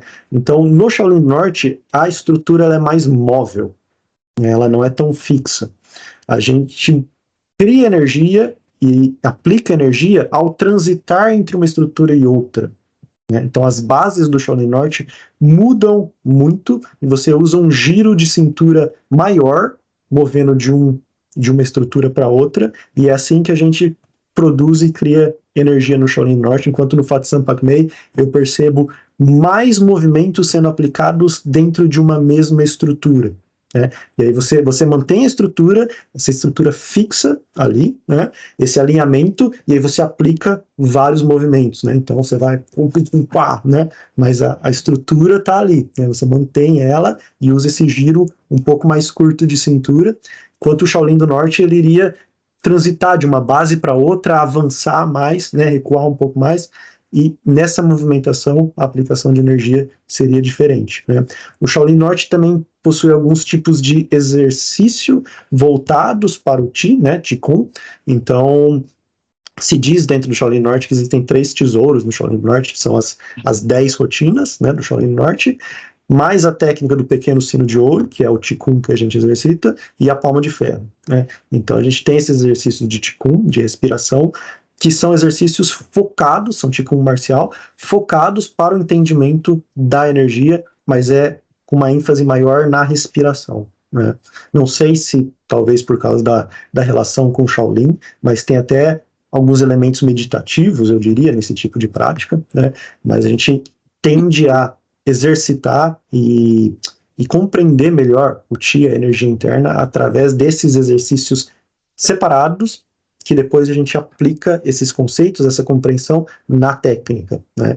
Existem outros tipos de Qigong também que não são especificamente do Shaolin do Norte, mas é também abordado ali na Sino brasileira, né? Então a gente pratica Baduanji e Jinjin, né? São mais terapêuticos, mais para a saúde, né? Mas é uma abordagem do Qi também, né? Que a gente tem ali dentro da escola, né? Mas eu percebo esses exercícios separados no Shaolin do Norte para a compreensão do Qi, enquanto no Fatsan Pak-Mei, pelo menos na nossa linhagem ali, isso está na própria técnica em si, a compreensão do Qi, de como, né, usar essa energia está presente dentro do desenvolvimento técnico das próprias formas. Você utiliza mais essa dinâmica do seu próprio corpo que está presente na técnica para entender e usar a energia, eu diria. Eu acho que essa é a minha percepção.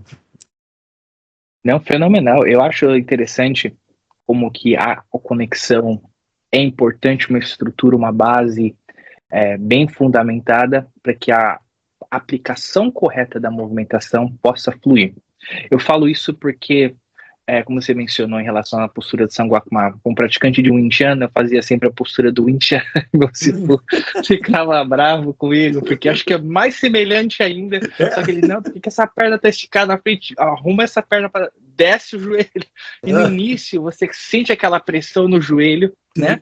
Por exemplo, você começa, quem praticante de Wing Chun sabe a postura, a postura, caramba, a postura do número 2, me fugiu, me deu branco na cabeça, a de Kinyuma, e aí, né, você tem aquele desconforto com o praticante, né, porque vindo de outro estilo, onde se treinava Mapu, onde não se conhecia o Iji Kinyuma, aí você tem que adaptar pro Iji Kinyuma, aí depois você adapta pro Biuma, e depois você tem que adaptar pro Sanguakma. Então, assim, é um processo de diferença que você tem que adaptar ao seu corpo. E é interessante que, aos poucos, você vai conectando as coisas. Então, essa fluidez, essa questão de fluir a energia no corpo através da movimentação, ela é muito importante. Eu não tinha pensado dessa forma, né? É muito legal que, como você falou, em relação a uma semelhança, uma diferença entre o Shaolin, né? Que talvez o Bak Mei trabalha um pouco mais a mecânica e o Qi já nas movimentações, e o Shaolin e talvez até outros estilos do sul ou do norte trabalham a meditação e o Qigong separado um pouquinho sobre a aplicação. E é muito legal porque quando você vê apresentações de monges, você vê apresentações do Shaolin, o cara quebrando um negócio no pescoço, né, dando soco, e é a mesma aplicação, mas são filosofias diferentes, né? O próprio Bak Mei tem essa aplicação também de você quebrar, né, a palma de ferro, quebrar coco, quebrar, né, tijolo, através com as movimentações. Então essa interpretação é bonita também. E obviamente esse tipo de prática separada, ela tem como objetivo você integrar isso na técnica também, né? A gente pratica o Qigong separado, mas essa compreensão do Qi, esse exercício da energia interna, o objetivo é que ele conflua, né, para sua aplicação marcial. Então, é completamente, inclusive algumas formas de Shaolin Norte, você tem muito de movimento de palma de ferro, né? Que se você não pratica, ela não vai ter a mesma efetividade que teria, né, caso você estivesse praticando corretamente. Mas o objetivo é sempre marcial, né? O monge Kui Shen, que foi o criador da palma de ferro, foi um gênio, né? Eu acho fenomenal como que você consegue ter diferentes estilos de artes marciais utilizando o mesmo conceito. Isso é impressionante. Quais as diferenças culturais você percebeu ao ensinar ou treinar o Kung Fu na América do Sul e na Europa? Nos Estados Unidos isso é uma diferença muito grande. Eu queria saber de você como que você vê esse conceito. Nossa, é muito diferente. Muita coisa. Não sei nem por onde eu começar, mas vamos tentar. Acho que primeiro, Brasil, né? Eu vou falar, não posso falar do Brasil como um todo, ou da Europa como um todo, mas eu vou falar especificamente de São Paulo, né, de onde eu sou, e vou falar de York, que é uma cidade pequena, né? Uma cidade bem antiga, mas relativamente pequena aqui na Inglaterra, bem ao norte, né? Então não é um grande centro, né? É bem provincial, bem pequeno. Mas comparando essas duas coisas. Lá no Brasil, eu percebo que a gente tem uma heterogeneidade maior de pessoas e de cultura, né? Enquanto aqui você vê uma homogeneidade cultural muito grande, né? E eu acredito que isso leva o povo brasileiro a ser mais aberto à diferença, né? E até a querer aprender um pouco mais, ter mais curiosidade com outras culturas distintas, né? Enquanto aqui é uma sociedade fantástica, né? Com muita história, e eles têm uma sociedade que é muito boa para se viver. Então eu acho que tem um orgulho nacional muito forte, né? Que, por um lado, faz com que eles sejam um pouco mais fechados para aquilo que é de fora, né? Então acho que começa aí.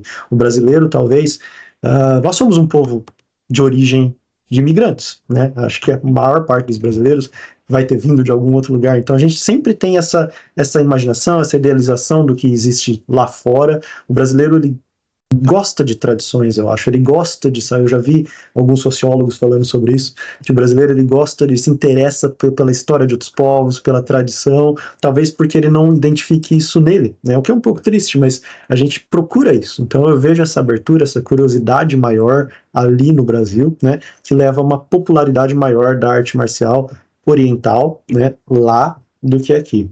né? Eu diria até que a reputação dos asiáticos no Brasil é um pouco melhor do que aqui, né? Talvez por esses motivos todos, mas a gente tende a olhar para os imigrantes asiáticos, né? E identificar todas as características positivas que existe, né, na cultura deles, tende a ver como um povo disciplinado, batalhador, enquanto aqui tem muito um pouco dessa postura atual, né, de receio em relação à China, tudo isso, né, então é um pouco complicado, eu diria, né, essa recepção, né. Fora isso tem a questão de violência, né, o Brasil, infelizmente, é um país violento, a gente sabe, então acho que o brasileiro ele tem interesse em aprender a se defender, aprender defesa pessoal, então ele é mais aberto para artes marciais, enquanto aqui, por exemplo, para você comprar uma faca de cozinha no mercado, acho que é bem diferente dos Estados Unidos, mas para você comprar uma faca de cozinha no mercado, você tem que ser maior de idade, então é maior de 25 anos, né?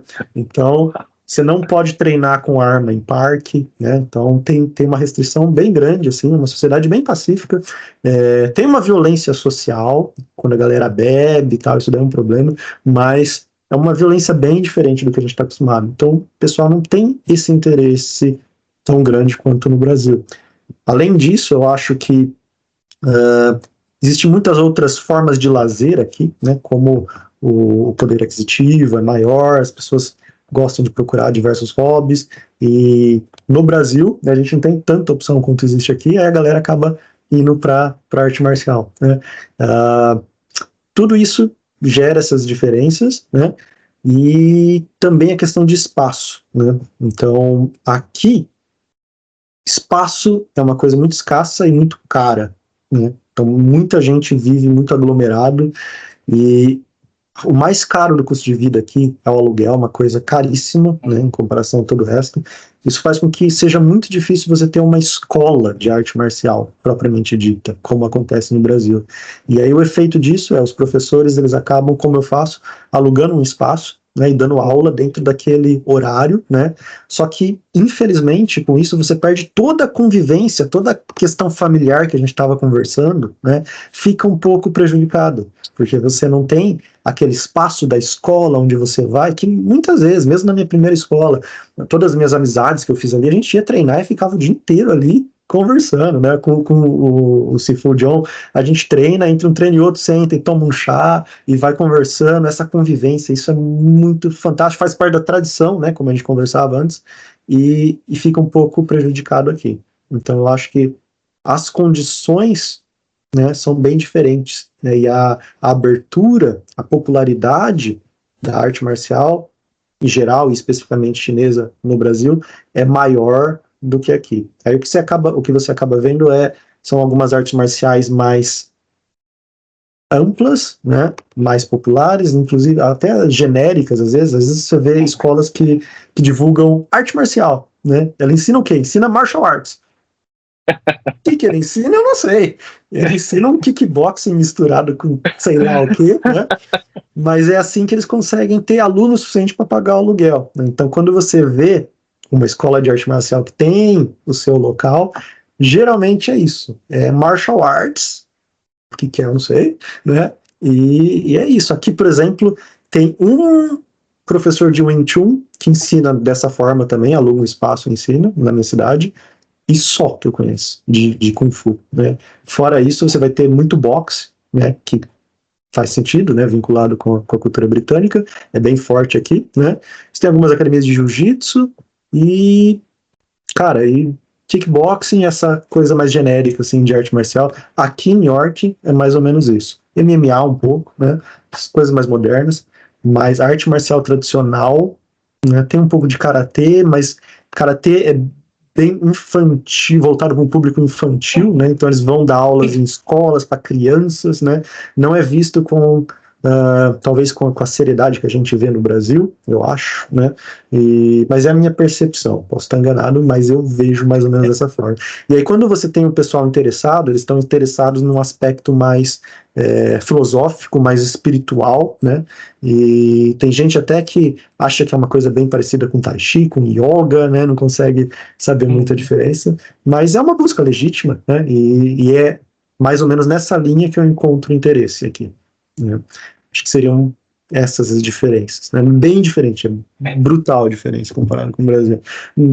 São características, né, dos dois povos, das duas culturas.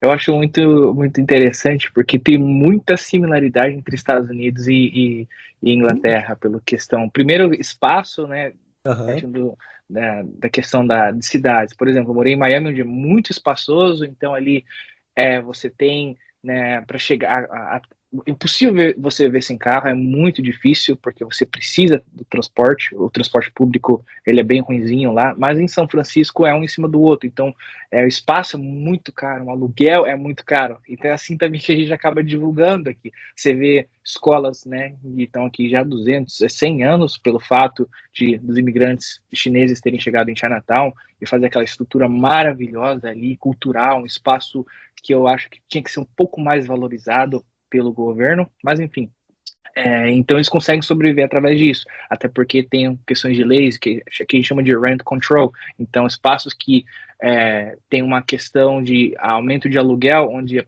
né, escolas que já estão ali já há 50, 60, 100 anos, né, você não pode aumentar o aluguel de acordo com com o pico de aumento de inflação, então eles têm esse benefício em Chinatown. Meu caso, eu tenho que alugar um espaço de yoga, então assim, eu tenho que dividir, e às vezes não é muito bem visto, porque a pessoa chega, pô, mas aqui não é uma escola de arte marcial, é o espaço, né, então assim, você tem um espaço legal, é num ponto legal, mas às vezes a pessoa, ela tá muito, o americano, ele é muito estética, né, ele prefere ir num lugar que seja, nossa, um monte de quadro, decoração, do que você vê, às vezes, um professor que talvez está iniciando, ou às vezes nem está iniciando, tem aquela, mas a gente sabe que é muito difícil, porque aluguel muito caro, tem seguro, você tem que pagar depósito, tem seguro de depósito, então assim, tem todo um processo para você conseguir ter o seu espaço, conseguir alunos que não é fácil, para que você esteja conseguindo ter ali o seu profit, para que você possa estar dando continuidade ao seu negócio. Já o Brasil, as pessoas falam, não, também é difícil pela questão, né, monetária do país, mas ao mesmo tempo eu vejo como um pouco mais fácil, é só você arrumar um cantinho ali. Eu vejo que o brasileiro, nessa questão, eu acho que ele é um pouco mais sério na parte da arte marcial, mais raçudo, né, americano, como você falou, aqui tem muito McDojo, né, aquela questão estética, mais questão de, vamos ensinar karatê para criança, taekwondo é para criança, o americano vê isso, e não, cara, karatê é uma arte marcial milenar, maravilhosíssima, desculpa, talvez não milenar, mas um pouco, mas a gente sabe que é uma arte marcial tradicional, né, com uma arte, com uma efetividade muito grande, muito próximo do Kung Fu. Exatamente. Então você vê que não, karatê é para criança, taekwondo é para criança, porque a americanização da arte marcial acabou levando para esse contexto, que infelizmente é muito triste. De novo, eu até entendo o conceito de ter que pagar um aluguel, é difícil, mas infelizmente, no meu ponto de vista, sempre que eu vejo não é tanto assim na questão do Kung Fu, já o Kung Fu eu já vejo as pessoas levar um pouco mais a sério ensinando, mas é triste como que a americanização, no meu ponto de vista, acabou destruindo o tradicionalismo da arte marcial e a efetividade por essa questão econômica de você ter que se manter de pé para estar até divulgando a sua arte marcial adiante, né? Infelizmente acaba tendo essa má reputação, que às vezes você vê pessoas, né, de artes marciais moderna, que infelizmente, né, não tem esse respeito pelo fato de, infelizmente, ter pessoas fazendo um desserviço, divulgando aquela arte marcial daquela forma. Uma coisa que eu queria até perguntar para você, você acredita que o UFC e o MMA acabou influenciando a sociedade onde você ensina, ou nem tanto? Porque nos Estados Unidos tem muito essa questão de UFC, o Jiu-Jitsu, o Brazilian Jiu-Jitsu ficou muito famoso, o MMA ficou muito famoso depois do boom do UFC. Aí na Inglaterra você acredita também que houve isso ou não tanto? Eu acho que sim. Não, porque eles não são tão ligados assim à arte marcial. Eu acho que não tanto talvez quanto nos Estados Unidos e até no Brasil, porque eu acho que lá também teve um impacto muito forte, mas sim, tem um impacto. Quando não é nessa linha de procurar uma coisa mais espiritualizada, o pessoal procura algo UFC, né? Uhum. E até engraçado, porque às vezes você tem que tentar conciliar as duas coisas. Tem um aluno que está buscando algo mais espiritualizado e o outro está buscando lutar dentro ali do octógono e fazer, né? Mas sim, quando você conversa, principalmente com o pessoal mais jovem aqui, eles comentam bastante sobre o UFC, né? Alguns têm esse preconceito, né, de dizer que arte marcial tradicional não funciona, né? E que o que vale é o UFC e essa régua, né? Mas sim, principalmente com o pessoal mais jovem, eu percebo mais alinhado. Eles gostam muito de esporte aqui como entretenimento, né? Então é muito comum o pessoal ir nos pubs assistir, né? Com todo tipo de esporte, e inclusive, né, boxe e o UFC, eles vão bastante para assistir, né? Então tem um impacto, sim. Eu diria que é bem forte. Interessante. O acesso aos mestres e à tradição autênticas é mais difícil em algumas dessas regiões onde você pratica? Eu pergunto isso porque, por exemplo, né, nos Estados Unidos, graças a Deus, pelo menos a comunidade de Kung Fu é muito levada a sério. Eu acho que dificilmente a gente encontra, pelo menos eu desconheço, né, estilos genéricos ou não autênticos dentro dos Estados Unidos. Vejo que essa questão de tradicionalismo é muito importante, né? Já vi pessoas de fora tentar trazer estilos não tradicionais e acabar não sobrevivendo, né? Como que é essa questão de autenticidade, tradição aí na Inglaterra, na Europa? Bom, aqui na Inglaterra, como eu falei, tem muito pouco, então você não encontra nem autêntico e nem não autêntico, eu diria, né? Pelo menos aqui em York. Eu acho que em grandes centros, Londres, Manchester, cidades maiores, vai ser um pouco diferente, né? Mas aqui em York, como eu disse, tem Wing Chun, né? E só, absolutamente só. Eu acredito que nessa perspectiva é difícil de você encontrar coisas não muito legítimas, mas também é difícil de encontrar aquilo que seja autêntico, que simplesmente não tem. Eu acho que no Brasil você vai encontrar as duas coisas. Então é mais fácil encontrar algo autêntico porque existe algo autêntico, mas você vai ter que passar por uma filtragem, né? E para quem não conhece muito é difícil, né? No começo, quando você está começando, você não tem conhecimento sobre o que é Kung Fu, o que é tradicional, o que não é. Então é complicado, né? E no Brasil você vai encontrar essas duas coisas, né?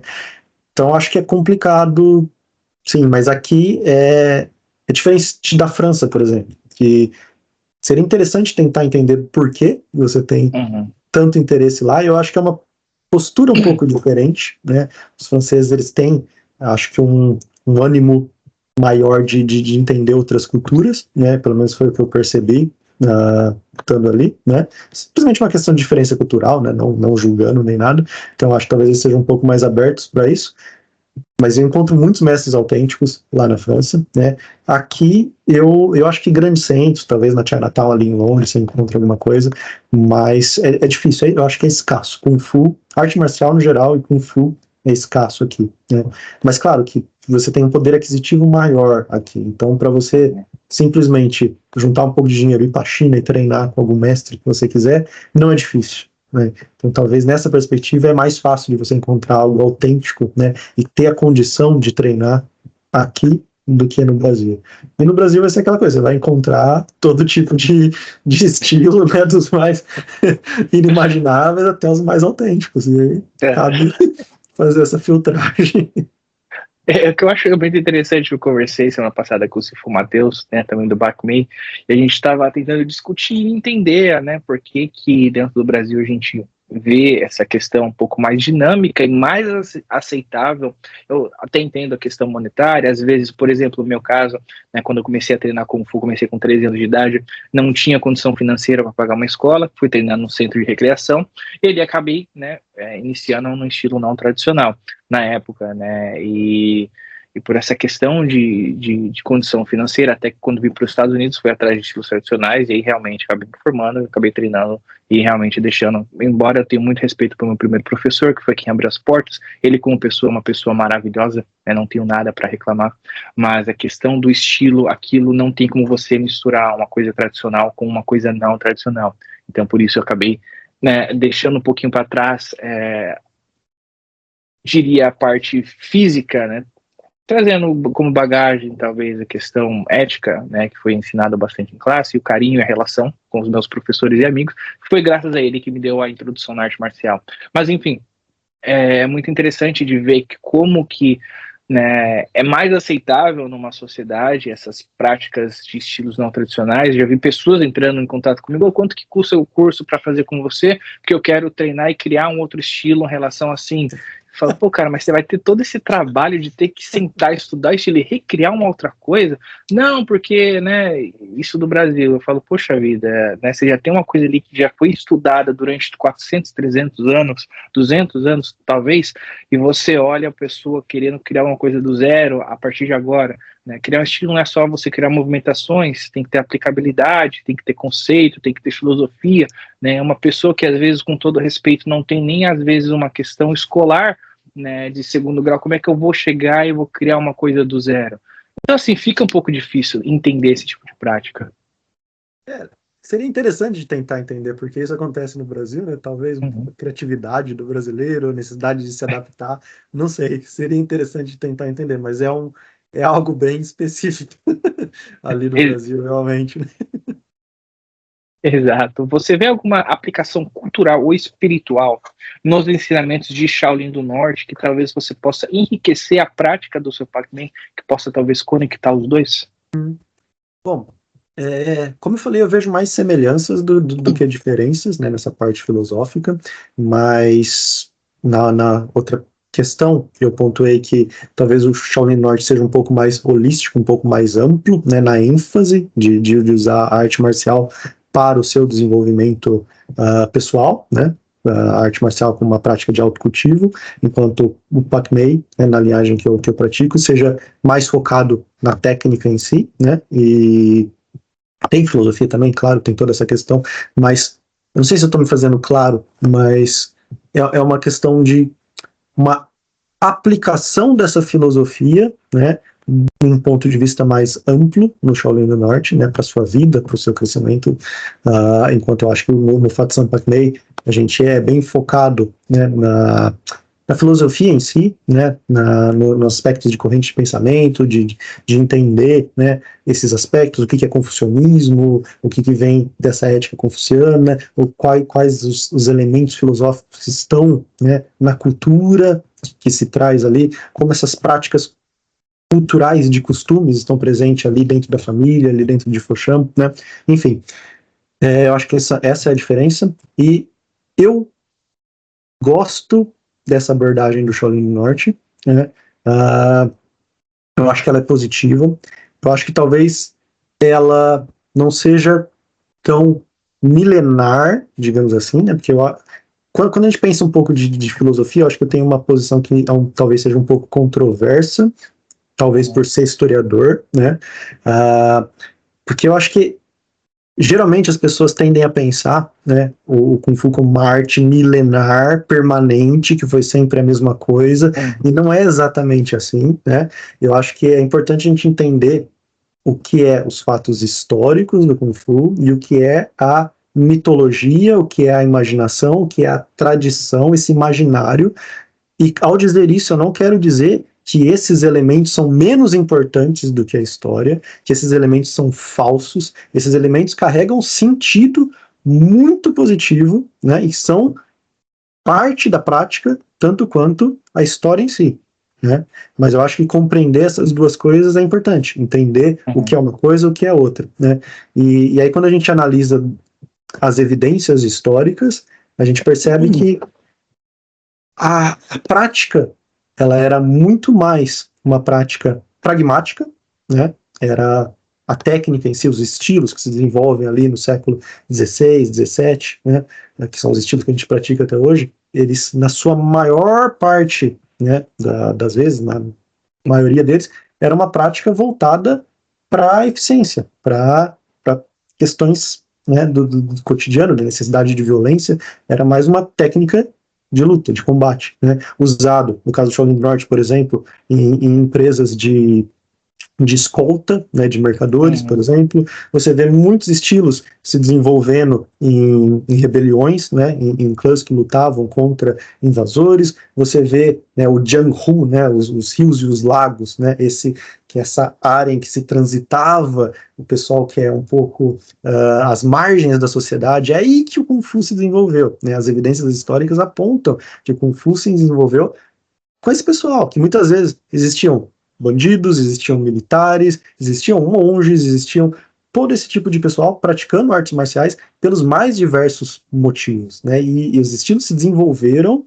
nesse bojo cultural, né? Não necessariamente sempre vinculado com uma filosofia, né? Ao meu ver, o que acontece, existiam, né, práticas mais espiritualizadas, pontuais, né, como no Templo Shaolin, por exemplo, que existem evidências de que existia prática do Kung Fu ali no Templo Shaolin, mas isso não era a maioria, isso não era aquilo que definia o Kung Fu, não pelo menos até o século XIX e XX. Né? Eu acho que é nesse momento em que você vê o Ocidente, né, com o neocolonialismo, o imperialismo do século XIX, se impondo sobre as nações orientais, impondo uma nova forma de civilização, que você começa um processo de modernização, e como todo processo de modernização, você, desculpa, eu acabo me empolgando, se tiver... Não, por favor, tá uma aula de mas, Kung Fu, por favor. Mas eu acredito que nesse momento, como todo tipo de nação, de Estado-nação que começa a se desenvolver, né, começa a se formar, ele vai buscar elementos identitários, né, na cultura para definir aquela nação. E é nesse momento que a arte marcial, ela basicamente assume a forma do que a gente entende, do que a gente pratica hoje. E é nesse momento que existe esse resgate desses práticas pontuais em que o autocultivo, em que os elementos filosóficos, né, eles estavam vinculados com a arte marcial. É nesse momento que esse projeto de, ok, o que é arte marcial? O que é essa arte marcial que define a nossa identidade? Né? Quando mestres pensam sobre isso e tentam modernizar, e aqui modernizar não no sentido esportivo, do Shu moderno, mas modernizar diante dessa nova civilização que está se impondo, né? Pensar o que é ser chinês, o que é a identidade chinesa e o que a arte marcial contribui para isso, eu acho que é aí que se resgata e que se consolida esse vínculo. A arte marcial é uma prática de cultivo da técnica de luta, mas também, né, do cultivo do ser humano. E aí você vincula porque essa ideia de autocultivo vai estar presente em todas as três correntes majoritárias da filosofia chinesa, né? Confucionismo, taoísmo, budismo, todas elas ao seu modo vão buscar esse autocultivo, você se tornar alguém melhor, né? Seja do aspecto humanista, seja do aspecto de iluminação, seja do aspecto de comunhão com o tal, mas você vai ter ali, né, esse autocultivo. E eu acho que é nesse momento então que esse aspecto filosófico ele é mais agregado à arte marcial, ele existia pontualmente, mas ele se consolida aí. Isso não quer dizer que é falso, isso não quer dizer que não é original, né? A gente não tem que ficar preso a esse mito de origens. Tradição não é esse mito de origem, de tentar, né? Ok, então a arte marcial não tinha filosofia, não é isso que eu estou dizendo. O que eu estou dizendo é ela se mescla mais fortemente com a filosofia nesse momento, no começo do século XX, né? Envolvido com o movimento Poshu, né, que são esses mestres, tem bastante envolvimento do Shaolin do Norte aí, do Kuyushen. No Japão você vai ver algo bastante similar, né, na restauração Meiji, quando os samurais deixam de existir, e aí eles precisam repensar aquilo tudo, né. Então você vai ver um movimento Budô lá no Japão, né, quando você começa o Judô, né, com o Karatê, que era mãos chinesas, se torna, né, Karatê-Do, né. Então tudo isso é um movimento que eu acho que a gente não discute muito, mas que é fundamental entender o que é arte marcial que a gente pratica. Desculpa, eu acabo me empolgando. Não, imagina. Mas... Não, fenomenal. Puxa vida, que aula de história. Até eu queria até fazer uma pergunta relacionada a esse fato. Você, como historiador, e acredito que o historiador trabalha mais com fatos, né, em relação à documentação. Quando a gente fala de arte marcial chinesa, infelizmente perdeu-se talvez 90% do que a gente tem hoje em dia, e tudo é passado oralmente. Você acredita que todos, talvez, esses mitos, né, a lenda dos 5 anciões, talvez a lenda dos 10 tigres de Cantão, todas essas coisas são para benefício da arte marcial, porque a gente vê muitas origens. O próprio Bak Mei, já vi diversas formas. Eu vi gente falando que Fundo Duque era Bak Mei, eu vi falar que Bak Mei, depois da queima do templo, Fundo Duque acabou matando o Bak Mei, e assim, tem vários tipos, né? Se for, até tem algumas histórias que a gente traz de famílias, que é coisas internas, da própria origem do Bak Mei, mas eu queria saber de você, como historiador, como é que você vê essa perda de documentação, de origem, de provas concretas, e talvez a criação de, entre aspas, mitos e lendas para continuar o legado de história ou interpretação do que a gente tem de arte, de estilos de hoje em dia? Acho que isso é um processo natural da história, né? A gente sabe e tem evidências de coisas que aconteceram, mas a gente tem, ao mesmo tempo, ausência de evidências de muitas outras coisas que aconteceram e a gente não sabe. Isso é um processo natural da história. Porém, esses mitos, né, eles não deixam de ser evidências. Não evidências necessariamente do que aconteceu. Então, por exemplo, quando você tem lá a história, né, o mito, né, da queima do Templo Shaolin do Sul, talvez aquilo não seja uma evidência do que de fato aconteceu, mas aquilo é uma evidência do imaginário, certo? Das pessoas que carregam esse mito dentro da sua tradição e dos sentidos que ele carrega. Então, é isso que eu estou dizendo, o mito ele não é falso, ele não é uma coisa para ser rechaçada. O mito carrega um sentido. E ele tem que ser entendido como, se ele é verdade ou se ele não é, não importa. Né? O que importa é qual é o sentido que ele tem. Qual é o sentido que ele tem para essas pessoas que transmitiram esse mito? Em que contexto elas transmitiram esse mito? O que ele traz? Né? E o Kung Fu, ele é uma cultura imaterial, viva, certo? Então ele continua aí, as interpretações e reinterpretações dele continuam acontecendo. Então entender como esses mitos eles existem dentro dessa dinâmica é fundamental, né? Não importa muito se é verdade ou mentira, não importa se Bodhidharma foi ou não para o Templo Shaolin, né? As evidências apontam provavelmente não, mas isso quer dizer então que a gente tem que parar de contar essa história? Não, essa história carrega um significado cultural muito forte, né? Então é entender quando essa história começou a ser dita, quando essa história começou a se disseminar, em que contexto, o que ela traz, né? E entender que uma coisa é a história oral, é a memória coletiva de quem pratica, e outra coisa é a história. São duas coisas distintas, né? A memória e a história, né? E a gente, como praticante de Kung Fu, a gente está imerso na memória, e a gente produz a memória, né? Mas, enfim, são questões interessantes que eu acho que enriquecem um pouco o nosso entendimento da arte marcial. E aí, só voltando um pouquinho na filosofia, né? Eu acho que então a filosofia ela é agregada no Kung Fu dessa forma, e aí por isso ela não é uma coisa necessariamente inerente a um estilo ou outro. Eu acho que a gente pode falar de elementos gerais, de uma filosofia, de uma espiritualidade chinesa, que permeiam todos os estilos, e aí vai ser uma questão de ênfase, né? Em quais desses elementos, cada família vai ter a sua ênfase, em quais desses elementos ela vai dar mais importância, e aí eu acredito que no Shaolin do Norte, então, a gente tem essa abordagem mais holística, que eu gosto, né? E eu entendo que talvez não seja tão tradicional no sentido, não tradicional, essa não é a palavra, mas que talvez não seja essa abordagem, não seja em razão de ter vindo do templo Shaolin, uma conexão inquebrável que vem de lá até o Mestre Shan, entendeu? Mas eu acho ela positiva, né? Eu acho ela positiva, então eu diria que talvez eu tento trazer isso para minha prática do Fatsan Pagmei também, né? A minha escola eu escolhi o nome de Wenwu, né? Que é esse binômio de cultura, de conhecimento e marcialidade, né? Que é um arquétipo, né? Do desenvolvimento pessoal chinês, que o ser humano ele deveria buscar tanto a marcialidade quanto a cultura, né? Tanto esse aspecto confuciano, mas esse aspecto militar integrado. Então eu acho que eu tento trazer esse equilíbrio, né? Trazer um pouco desse aspecto de autocultivo, que eu acho importante, e o aspecto marcial, né? E aí eu acho que essas duas práticas casam muito bem, o Shaolin do Norte e o Fatsan Pagmei. Eu acho que eu encontrei esse equilíbrio praticando ambos. É só tentando fechar, mas desculpa, às vezes eu me empolgo, pode me cortar. Não, por favor. Não, por favor, puxa vida, que aula.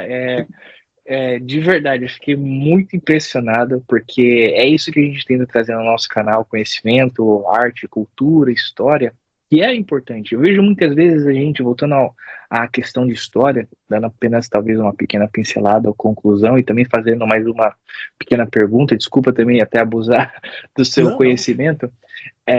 Eu acredito, você acredita que a arte marcial chinesa ela teve essa evolução, né, dentro da sociedade, até com diferentes nomes, né? A gente sabe que ao longo do tempo essa evolução de terminologia, de conhecimento do que é arte marcial é dada através da sociedade em si, a questão evolução, e você acredita que talvez há uma possível brecha, um gap, para no futuro também a arte marcial Kung Fu acabar se modificando ao que a gente tem aos dias de hoje, mantendo a preservação histórica, mas ao mesmo tempo também até talvez mudando até de nome, a quem diga, né? Por exemplo, você vai em Chinatown aqui, você fala, você pratica Kung Fu, a pessoa olha para você Kung Fu, Wushu, Wushu sim, sei o que é Wushu, né? Mas e até falo às vezes com amigas da minha noiva, que aqui tem uma comunidade chinesa muito grande, você fala de Kung Fu, você já praticou, nossa, isso ainda existe, Kung Fu, coisa velha, você é tão novo, por que você não vai fazer dança ou fazer futebol? Então você acredita que essa questão social também, acredito, no futuro vai acabar modificando ou evoluindo para uma coisa um pouco mais diferente do que o que a gente tem hoje na arte marcial? Não sei se ficou muito clara a minha pergunta. Eu acho que eu entendi, e eu acho que é inevitável, eu acho que tudo é impermanente, né? A própria filosofia, voltando, né, mais uma vez, o próprio budismo, o taoísmo, vai dizer sobre essa impermanência das coisas, né? E a história é isso, a história é sobre mudança. E essas mudanças são sempre relacionadas ao meio, relacionadas à sociedade. E o Kung Fu, como tudo, ele se modifica, né? Ele é uma expressão cultural, essas expressões culturais, elas se modificam. Eu acho que as sociedades orientais mais clássicas, mais tradicionais, elas têm, mais uma vez por causa da filosofia, né, elas têm uma tendência à preservação, uma valorização do passado. Então existe essa intenção de se preservar algo, né, mas inevitavelmente se modifica, mesmo com a intenção de preservar, né. Então se você pega a sua prática de Kung Fu, é diferente do seu Sifu, né, por mais que se tente preservar, isso é inevitável. Se eu pego o Shaolin do Norte, praticado no Brasil e praticado nos Estados Unidos, você vê várias diferenças. O próprio Pak Mei, o Pak Mei de Fatsan, é bem diferente, né, do Pak Mei do Sifu Mateus, o Pak Mei que você pratica, provavelmente. É normal, é por isso que a gente tem tantos estilos, né, eu acho que se modifica. Agora, a grande questão é em que direção isso se modifica e o que vai surgir a partir daí, né. Eu acho que é isso que a gente tem que tentar entender, né, onde a gente quer chegar com tudo isso. Se a gente tem algum controle. Uma última pequena pergunta. A gente vê muitos debates, principalmente na internet, sobre, de novo, acredito que talvez até uma perca de tempo quando a gente fala em relação a isso, ou talvez analisa, mas eu gostaria de saber o seu ponto de vista como historiador. Nick Mui nunca existiu. Aí vem duas pessoas se debatendo, não, porque Nick Mui existiu, quando disso, não, porque Nick Mui nunca existiu, porque não, né, no templo não aceitava mulher e blá, blá, blá, blá, blá. Você acha que seria talvez uma perca de tempo, ou será que existe realmente, ou talvez seria válido esse espaço para um debate para tentar talvez provar ou legitimar essas determinadas histórias ou mito? Do ponto de vista histórico, para isso ter validade, você teria que se basear em evidências, né? Você teria que ter um entendimento de chinês, você teria que ter de leitura, você teria que ter a metodologia de análise histórica para você tentar fazer isso, né? E eu não leio chinês, então eu não sou muito inteirado de como andam, né, essas pesquisas acadêmicas acerca disso. Mas isso do ponto de vista histórico. Mas aí, como eu disse, a história oral, a tradição oral, a memória é um outro aspecto. E eu acho que esses debates são extremamente válidos. Eles continuam nesse processo dinâmico de modificação da memória, eles continuam mantendo a memória viva, né? Então, você debater, você refletir, isso cria novas reinterpretações dessa tradição, dessa memória. E é isso que mantém a memória viva. Então, eu acho ok, acho válido. Isso é a cultura mais viva do que nunca. Maravilhoso. Agora eu quero entrar num assunto um pouco mais focado à parte tradicional, que eu acho que é muito importante. Em sua opinião, qual que é a importância de preservar a tradição, a ritualística e talvez os conceitos culturais em cada estilo? Eu falo isso porque ontem até fiz uma postagem muito interessante sobre eu fiz depois uma reflexão sobre a terminologia Pai, né, que é talvez... Eu vi essa postagem, eu gostei bastante. Muito obrigado. Eu acredito que talvez seria a melhor tradução para o português, seria clã, não tenho certeza disso. Porque a gente sabe que a tradução, às vezes, ela acaba perdendo um pouco da essência da palavra, por isso que a interpretação do contexto histórico ela é muito importante. Quando a gente fala de pai, a gente fala, né, daquele legado que foi deixado, e até, né, a partir dessa reflexão, depois eu vou voltar na pergunta até para não te deixar confuso, em relação a essa questão de importância de tradição e ritualística, a gente fala que quando a pai, o clã, ele é transmitido, né, esse conceito filosófico e talvez cultural de geração em geração para praticantes, e até volto a repetir, talvez só mesmo para conectar a prática da arte marcial não tradicional, que são aquelas questões genéricas, ou um pouco dessas artes marciais as secundárias, vamos dizer assim, que foram criadas, né, recentemente, ou talvez tentar mascarar como uma arte marcial tradicional e não seja, né, eu parto do princípio de pensar, a pessoa quando ela começa a praticar, ela tem uma história e ela tem um entendimento sobre aquilo que ela pratica, correto? Então, quando ela vai fazer aula e que ela descobre, ou até que ela entende que aquilo que ela está praticando não é tradicional, foi o meu caso, que acabei tendo um choque de realidade e tive que esvaziar minha xícara e ser humilde o suficiente para começar do zero e talvez entender que 90, 80% daquilo que eu praticava era talvez uma forma equivocada, né, por não ter conexão, por não ter história, por não ter linhagem.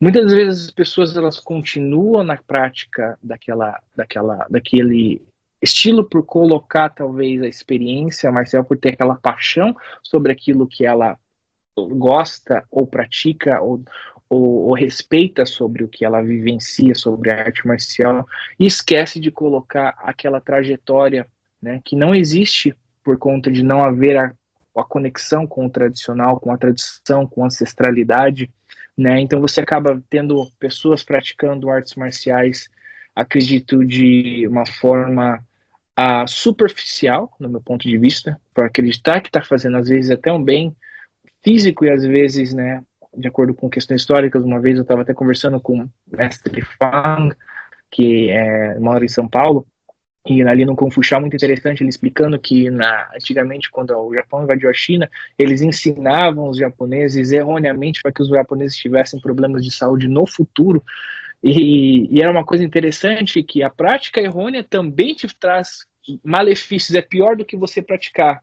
Então, eu vejo isso. Então, quando a gente fala de tradição, né, voltando ao conceito pai, voltando ao conceito de legado, daquele clã, legado daquela família, legado daquela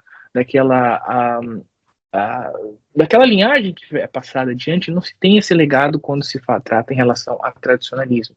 Então eu queria saber em relação a você, essa preservação histórica, qual que é a importância que você vê dentro da tradição, as ritualísticas, né? A gente conhece Baici, a gente sabe Confuciano, Dança do Leão, Dança do Dragão, todos esses grupos que incorporam uma arte marcial tradicional. A gente vai entrar uma coisa que eu gosto bastante aqui agora, então provavelmente vou ficar bem animado, mas se você me permite, deixa eu fazer uma digressão, claro, sobre cultura, né, e tentar definir um pouco o que eu entendo por cultura e por ritual, né.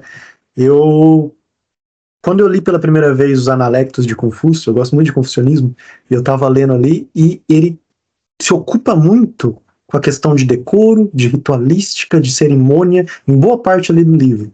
Eu não conseguia entender muito aquilo quando eu li, ainda jovem, adolescente.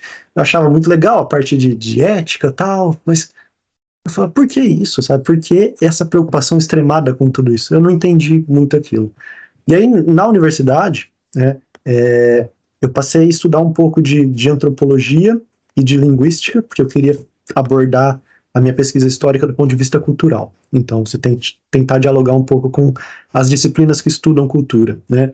E aí, estudando essas coisas, eu fui entender o que de fato é cultura e de como funciona o significado da realidade, né? Porque a gente tende a pensar que a realidade está dada, né? As coisas são o que elas são. Mas, na verdade, o que a gente capta são o que os nossos órgãos sensoriais nos trazem, certo? E aí o nosso cérebro ele dá sentido para esse conjunto de estímulos sensoriais, certo? E ele dá significado para isso, né? A realidade, o sentido das coisas, na verdade, vários estímulos sensoriais que a gente coloca ali dentro de um sentido. Então, por exemplo, quando você pensa cachorro, né, vem uma série de percepções sensoriais na sua cabeça do que é um cachorro, ok? Então você associa características sensoriais, experiências sensoriais positivas, afirmativas a um cachorro. Um cachorro é a sensação do pelo, ele é o formato que ele tem, a visão de um cachorro. Você associa todas as experiências sociais de forma positiva, e todo o resto que não é cachorro, você descarta, é uma relação negativa.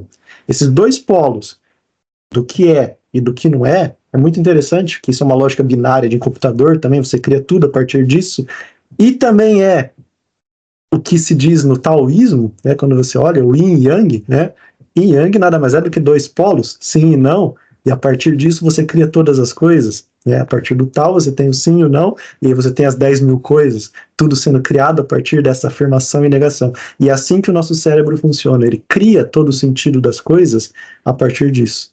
Você pega essas experiências sensoriais e aí você agrupa elas de forma afirmativa e todo o resto de forma negativa. E aí você cria sentidos. Um cachorro é esse conjunto afirmativo das experiências que nos levam a um cachorro, certo? A gente faz isso o tempo inteiro sem perceber, tá? E, bom, a gente cria uma representação do mundo na nossa cabeça ao fazer isso. E quando a gente age no mundo, a gente externaliza essa representação. Essa dinâmica, quando você faz isso de forma social com outras pessoas, vai ter algumas similaridades ou não com aquelas pessoas. O conjunto dessas semelhanças de um determinado grupo, na forma como ele interpreta essa realidade, como ele cria esses sentidos e age externalizando no mundo esses sentidos, é o que mais ou menos que a gente chama de cultura, de uma forma mais ou menos, né, simplista aqui. Mas essa é a ideia, tá? Então, isso é cultura como eu entendo, né? E, ok. E aí, o que são rituais, então? Rituais são ações que a gente faz de forma compenetrada e de forma recorrente na intenção de expressar um determinado sentido. Então, o ritual é uma performance que carrega um sentido. Então, ele está vinculado nesse processo de criação de cultura que eu acabei de dizer. Né? A gente cria cultura o tempo inteiro ao projetar nossa representação, os sentidos que a gente criou no mundo, certo? No exterior. A gente faz isso, às vezes de forma consciente, às vezes de forma inconsciente, às vezes estimulado pelos estímulos externos, estimulado pela dinâmica de relação entre as pessoas, mas o ritual, ele é a exteriorização da intenção de um sentido na cultura. É você desejar e fazer aquilo reiteradamente para que aquele sentido se consolide. E geralmente você faz isso como um grupo, né? O grupo vai ter os seus próprios rituais, né? Então, ritual, e a gente tende a pensar em ritual como uma coisa religiosa, mas não é, né? Não é necessariamente religioso. Sei lá, a gente se encontrar todo dia para jogar videogame na casa de um amigo depois do trabalho é um ritual que você faz todo dia, né? E aquilo tem um certo sentido, né? Então, o ritual, ele traz o sentido. Nesse aspecto, eu acho que os rituais do Kung Fu são extremamente importantes porque eles carregam sentidos. Eles carregam, ao perpetuar o ritual, eles carregam os sentidos que se pretende preservar dentro da tradição. Né? O ritual, ele tem um sentido.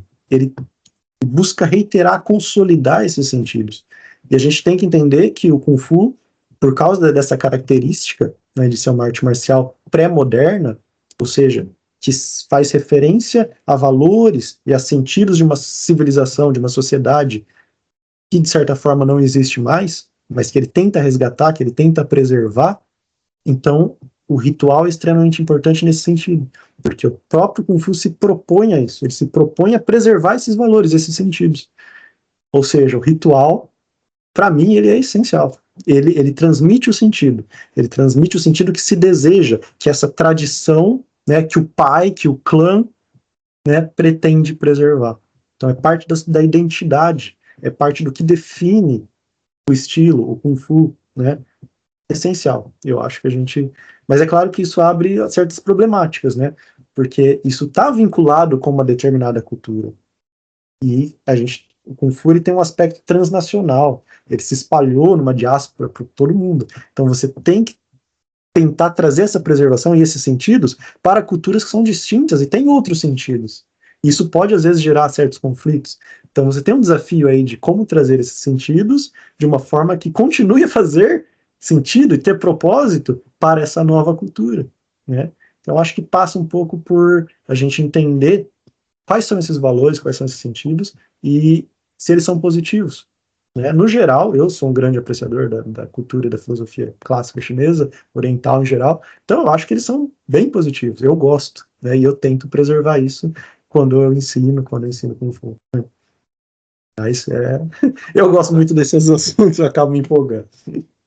Você acredita que essa ritualística seria...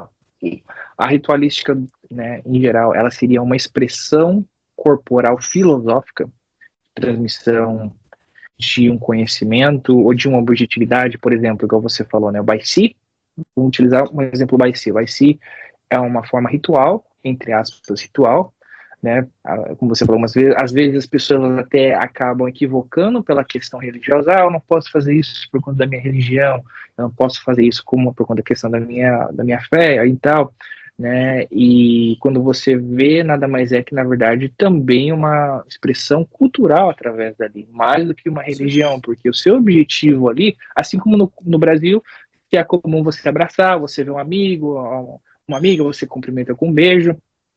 Determinadas culturas você não faz isso por questão de lei ou por questão cultural, é diferente. Às vezes o homem não se toca, ou não se tem um abraço, não se tem um aperto de mão ao invés. Então você acredita que, né, a ritualística ela seria uma expressão filosófica com uma objetividade?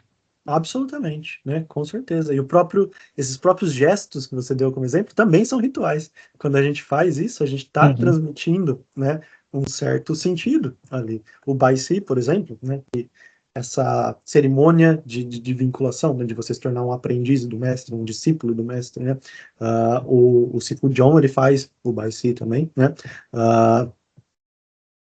Nesse aspecto, você está trazendo um significado ali, você está trazendo um respeito, um extremo respeito e gratidão e uma vinculação permanente com aquele seu mestre, né? Então você está trazendo esses significados, esses sentidos, e é algo que você faz corporalmente, é performático, né? Mas traz sim essas ideias. Absolutamente, essa é a ideia do ritual, concordo plenamente, né?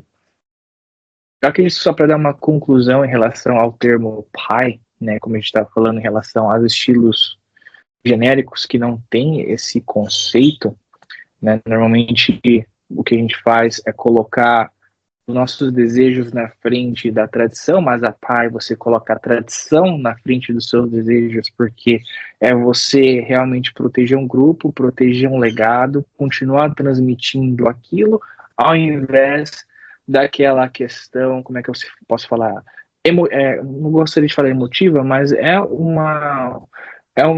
laços memoriais que você tem com a sua prática, né? Porque muitas vezes você coloca a sua prática, os seus afetos, os seus desejos na frente da prática, ao invés de colocar a prática na frente de todos aqueles, né, sentidos. Então, por isso que eu vejo que muitas vezes muitas pessoas não têm não queria falar essa palavra, mas talvez guts, não sei nem como é que eu vou falar em português, né? Não seria guts a palavra, que acho que talvez estaria ofendendo, mas acho que não tem a capacidade de você conseguir traduzir esse conceito emocional de você falar, opa, peraí, eu tenho a minha obrigação de, como artista marcial, continuar o legado do Grão-Mestre Chan Kaowei, continuar o legado do Sifu Barbárie, continuar o legado do Thomas Chan.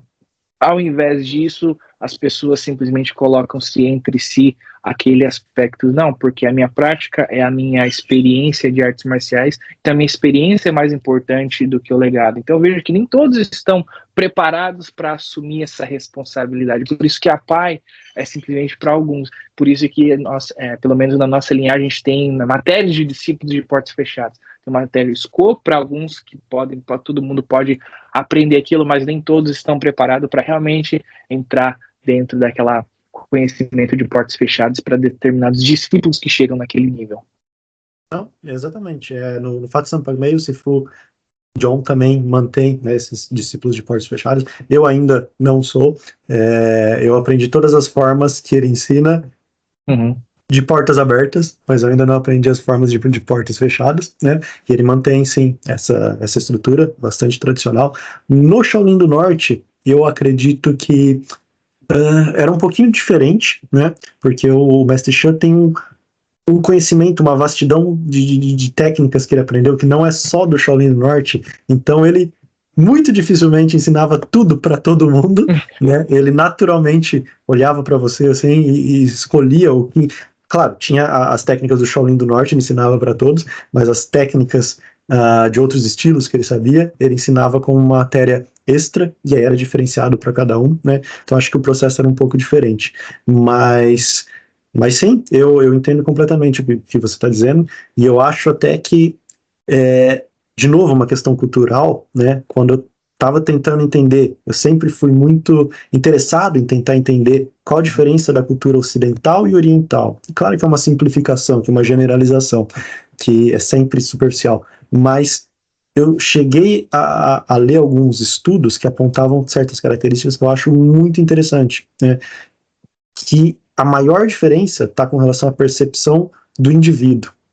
O indivíduo na cultura ocidental, ele existe de forma fragmentada, ele existe por si, né?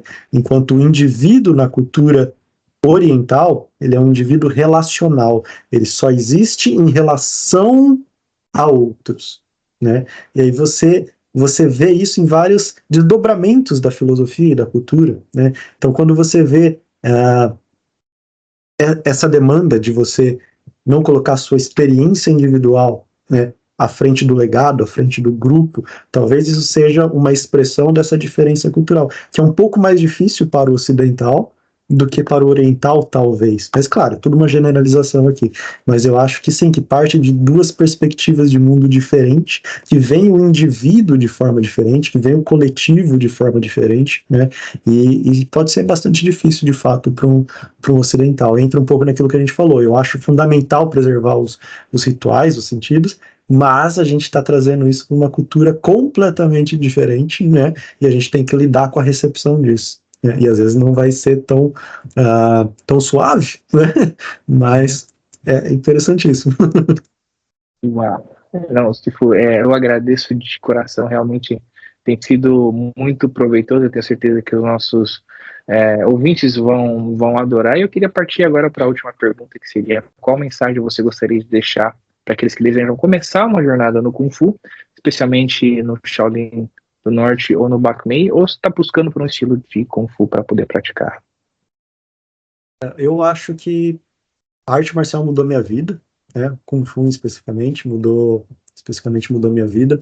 Então eu estimulo todo mundo, eu realmente digo, se você tem interesse, vai atrás, não se preocupe com questões de vaidade, com questões de treinar a melhor arte marcial possível. Se você gosta, vai, se entrega de todo o seu coração ao treinamento, esteja aberto, e aquilo vai fazer uma diferença enorme na sua vida. O Kung Fu, ele, como a gente falou, a arte marcial tradicional, ela não é só o aspecto de combate, embora isso seja extremamente importante, isso seja definidor, você não pode abandonar isso, mas ele é essa mescla do aspecto de combate com o autocultivo, com o aprimoramento. Então, se você tem interesse na arte marcial, não hesite, procure um professor autêntico, legítimo, procure uma escola boa, vai treinar, se entrega, dê o seu melhor. Kung Fu é trabalho árduo, né? Você vai ser exigido de você bastante dedicação, mas se dedique, porque o impacto na sua vida vai ser transformador, vai ser realmente transformador. Eu acho muito importante o que você falou em relação a buscar um caminho, porque através do início, pelo menos o primeiro passo, independente do estilo, depois que você começa a amadurecer o seu conhecimento na arte marcial, talvez você vai conseguir encontrar outros caminhos, e a partir daí você vai se reencontrar, que acredito que foi o meu caso, foi o caso de outros praticantes, e que você vai conseguir, talvez, agregar no conhecimento da arte marcial. Sifu, quero te agradecer muito por esse bate-papo, foi uma aula de história, eu vou querer você aqui de volta de novo, vou fazer uma intimação para você, a gente vai entrar um pouco mais a fundo nessa questão histórica, porque a gente precisa esclarecer muita coisa, precisa passar mais conhecimento, talvez deixar explicar um pouco mais essa questão, né, de evolução da arte marcial no contexto criação até desenvolvimento, evolução, né, falar um pouquinho sobre alguns mitos, sobre algumas histórias. Quero muito falar sobre Budharma um pouquinho mais para frente, né, no futuro episódio.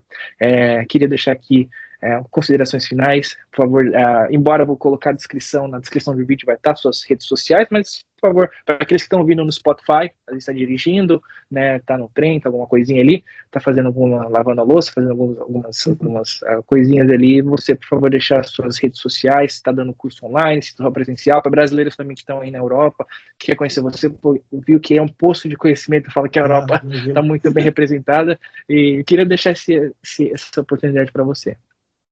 Não, eu agradeço demais essa oportunidade, para mim foi um prazer enorme, primeira vez eu participo de um podcast, eu acabo me empolgando, eu gosto desses assuntos, eu não sou especialista em história chinesa, né, na verdade eu pesquisei mais história do Japão no século XIX, mas eu sou um grande entusiasta, né, de Kung Fu e de arte marcial, então fico feliz de se eu contribuir com alguma coisa, né, e é um pouco da minha experiência, né, um pouco do que eu vivi, de como eu percebo a arte marcial, não é verdade absoluta, é como eu compreendo as coisas, né, mas é isso aí, eu tô aqui em York, né, no Reino Unido, se tem algum brasileiro ou algum inglês que entenda português, que esteja vendo a gente, né, a gente tem as nossas aulas aqui de Shaolin do Norte, elas acontecem de segunda a sexta, com exceção de quinta, né? Quinta é quando eu treino, Fatsan Pakmei, né? Então, elas começam 15 para as 4, né? E a gente tem 1h30 de aula ali, tem 2 aulas, então depois começa mais uma sessão. E se você tem interesse, aparece aí, vai ser um prazer receber você, né? A gente acabou de inaugurar a nossa escola, a gente tem a nossa página no Instagram, Wenwu Kung Fu .york, se não me engano, né, mas vai estar escrito ali depois. Não sou muito bom com marketing, com essas questões, mas a gente tem essa página, eu preciso fazer uma página no Facebook também, e quando eu tiver, daí eu divulgo, mas a gente tem mais a página no Instagram ali, né, e as aulas acontecem aqui, é um prazer treinar, né, é Kung Fu, treinar, respirar Kung Fu, treinar Kung Fu sem muita superficialidade nem nada, viver o Kung Fu. Se você gostaria de tentar, vem aqui que vai ser um prazer receber você, a gente vai treinar junto. Muito obrigado mais uma vez. Eu tenho um aluno que ele é sensei de Karatê Shotokan, e ele também é historiador, cara. Se ele tivesse nesse episódio, esse episódio ia dar 4 horas de duração. Os dois aqui falando sobre Karatê, sobre isso. Um abraço, Silas, para você, mas realmente... Inclusive, eu acredito que o Japão fez esse processo de criação da arte marcial moderna antes da China. A modernização do Japão é anterior à China. A arte marcial chinesa é mais antiga. Se você considerar a arte marcial como técnica de luta, os estilos, mas se você considerar a arte marcial como essa versão do século XX para frente, que é o que a gente pratica, isso começou no Japão, no período Edo, quando os samurais já não tinham mais a serventia militar. Né? Então você começa essa fusão de um caminho, de uma espiritualidade no Japão, e o Japão vai fazer a modernização um pouco antes da China. Quando os chineses fazem a mesma coisa, eles têm o exemplo do Japão. É um pouco controverso isso, né? O Japão fez muita atrocidade na China depois também, mas essa modernização tem tudo a ver com o Japão. Seria fascinante a gente poder conversar e tentar estabelecer esses vínculos, né? Muito legal, eu tenho certeza que ele vai adorar. Ele é uma pessoa muito empolgada. A gente sempre conversa. A gente estava fazendo até um projetinho, um artigo sobre a origem do karatê, e a gente viu muita similaridade do Kung Fu de Haka dentro do Shorin-ryu, dentro ali do Goju, dentro dessas artes marciais. O karatê ele conhece mais, ele é uma pessoa que estuda um pouquinho mais sobre isso. Vai ser muito legal. Vou pedir para ele fazer as pautas, eu mando para você. A gente com certeza manda mais um episódio aí. Tá vai bom? ser um prazer. Se for, mais uma vez, quero te agradecer pela sua participação. Foi fenomenal, com todo respeito aos meus outros praticantes, mas esse realmente foi meu episódio favorito.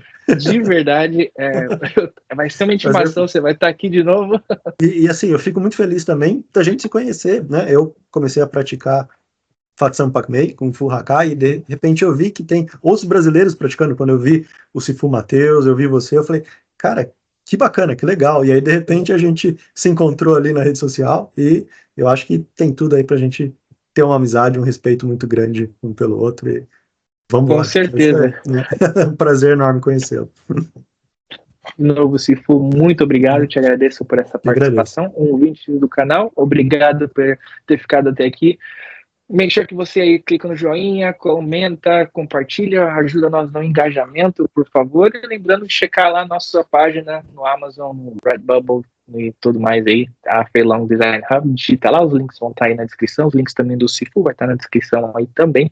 E é isso aí, pessoal. Até a próxima, tenha uma ótima semana. Tchau, tchau.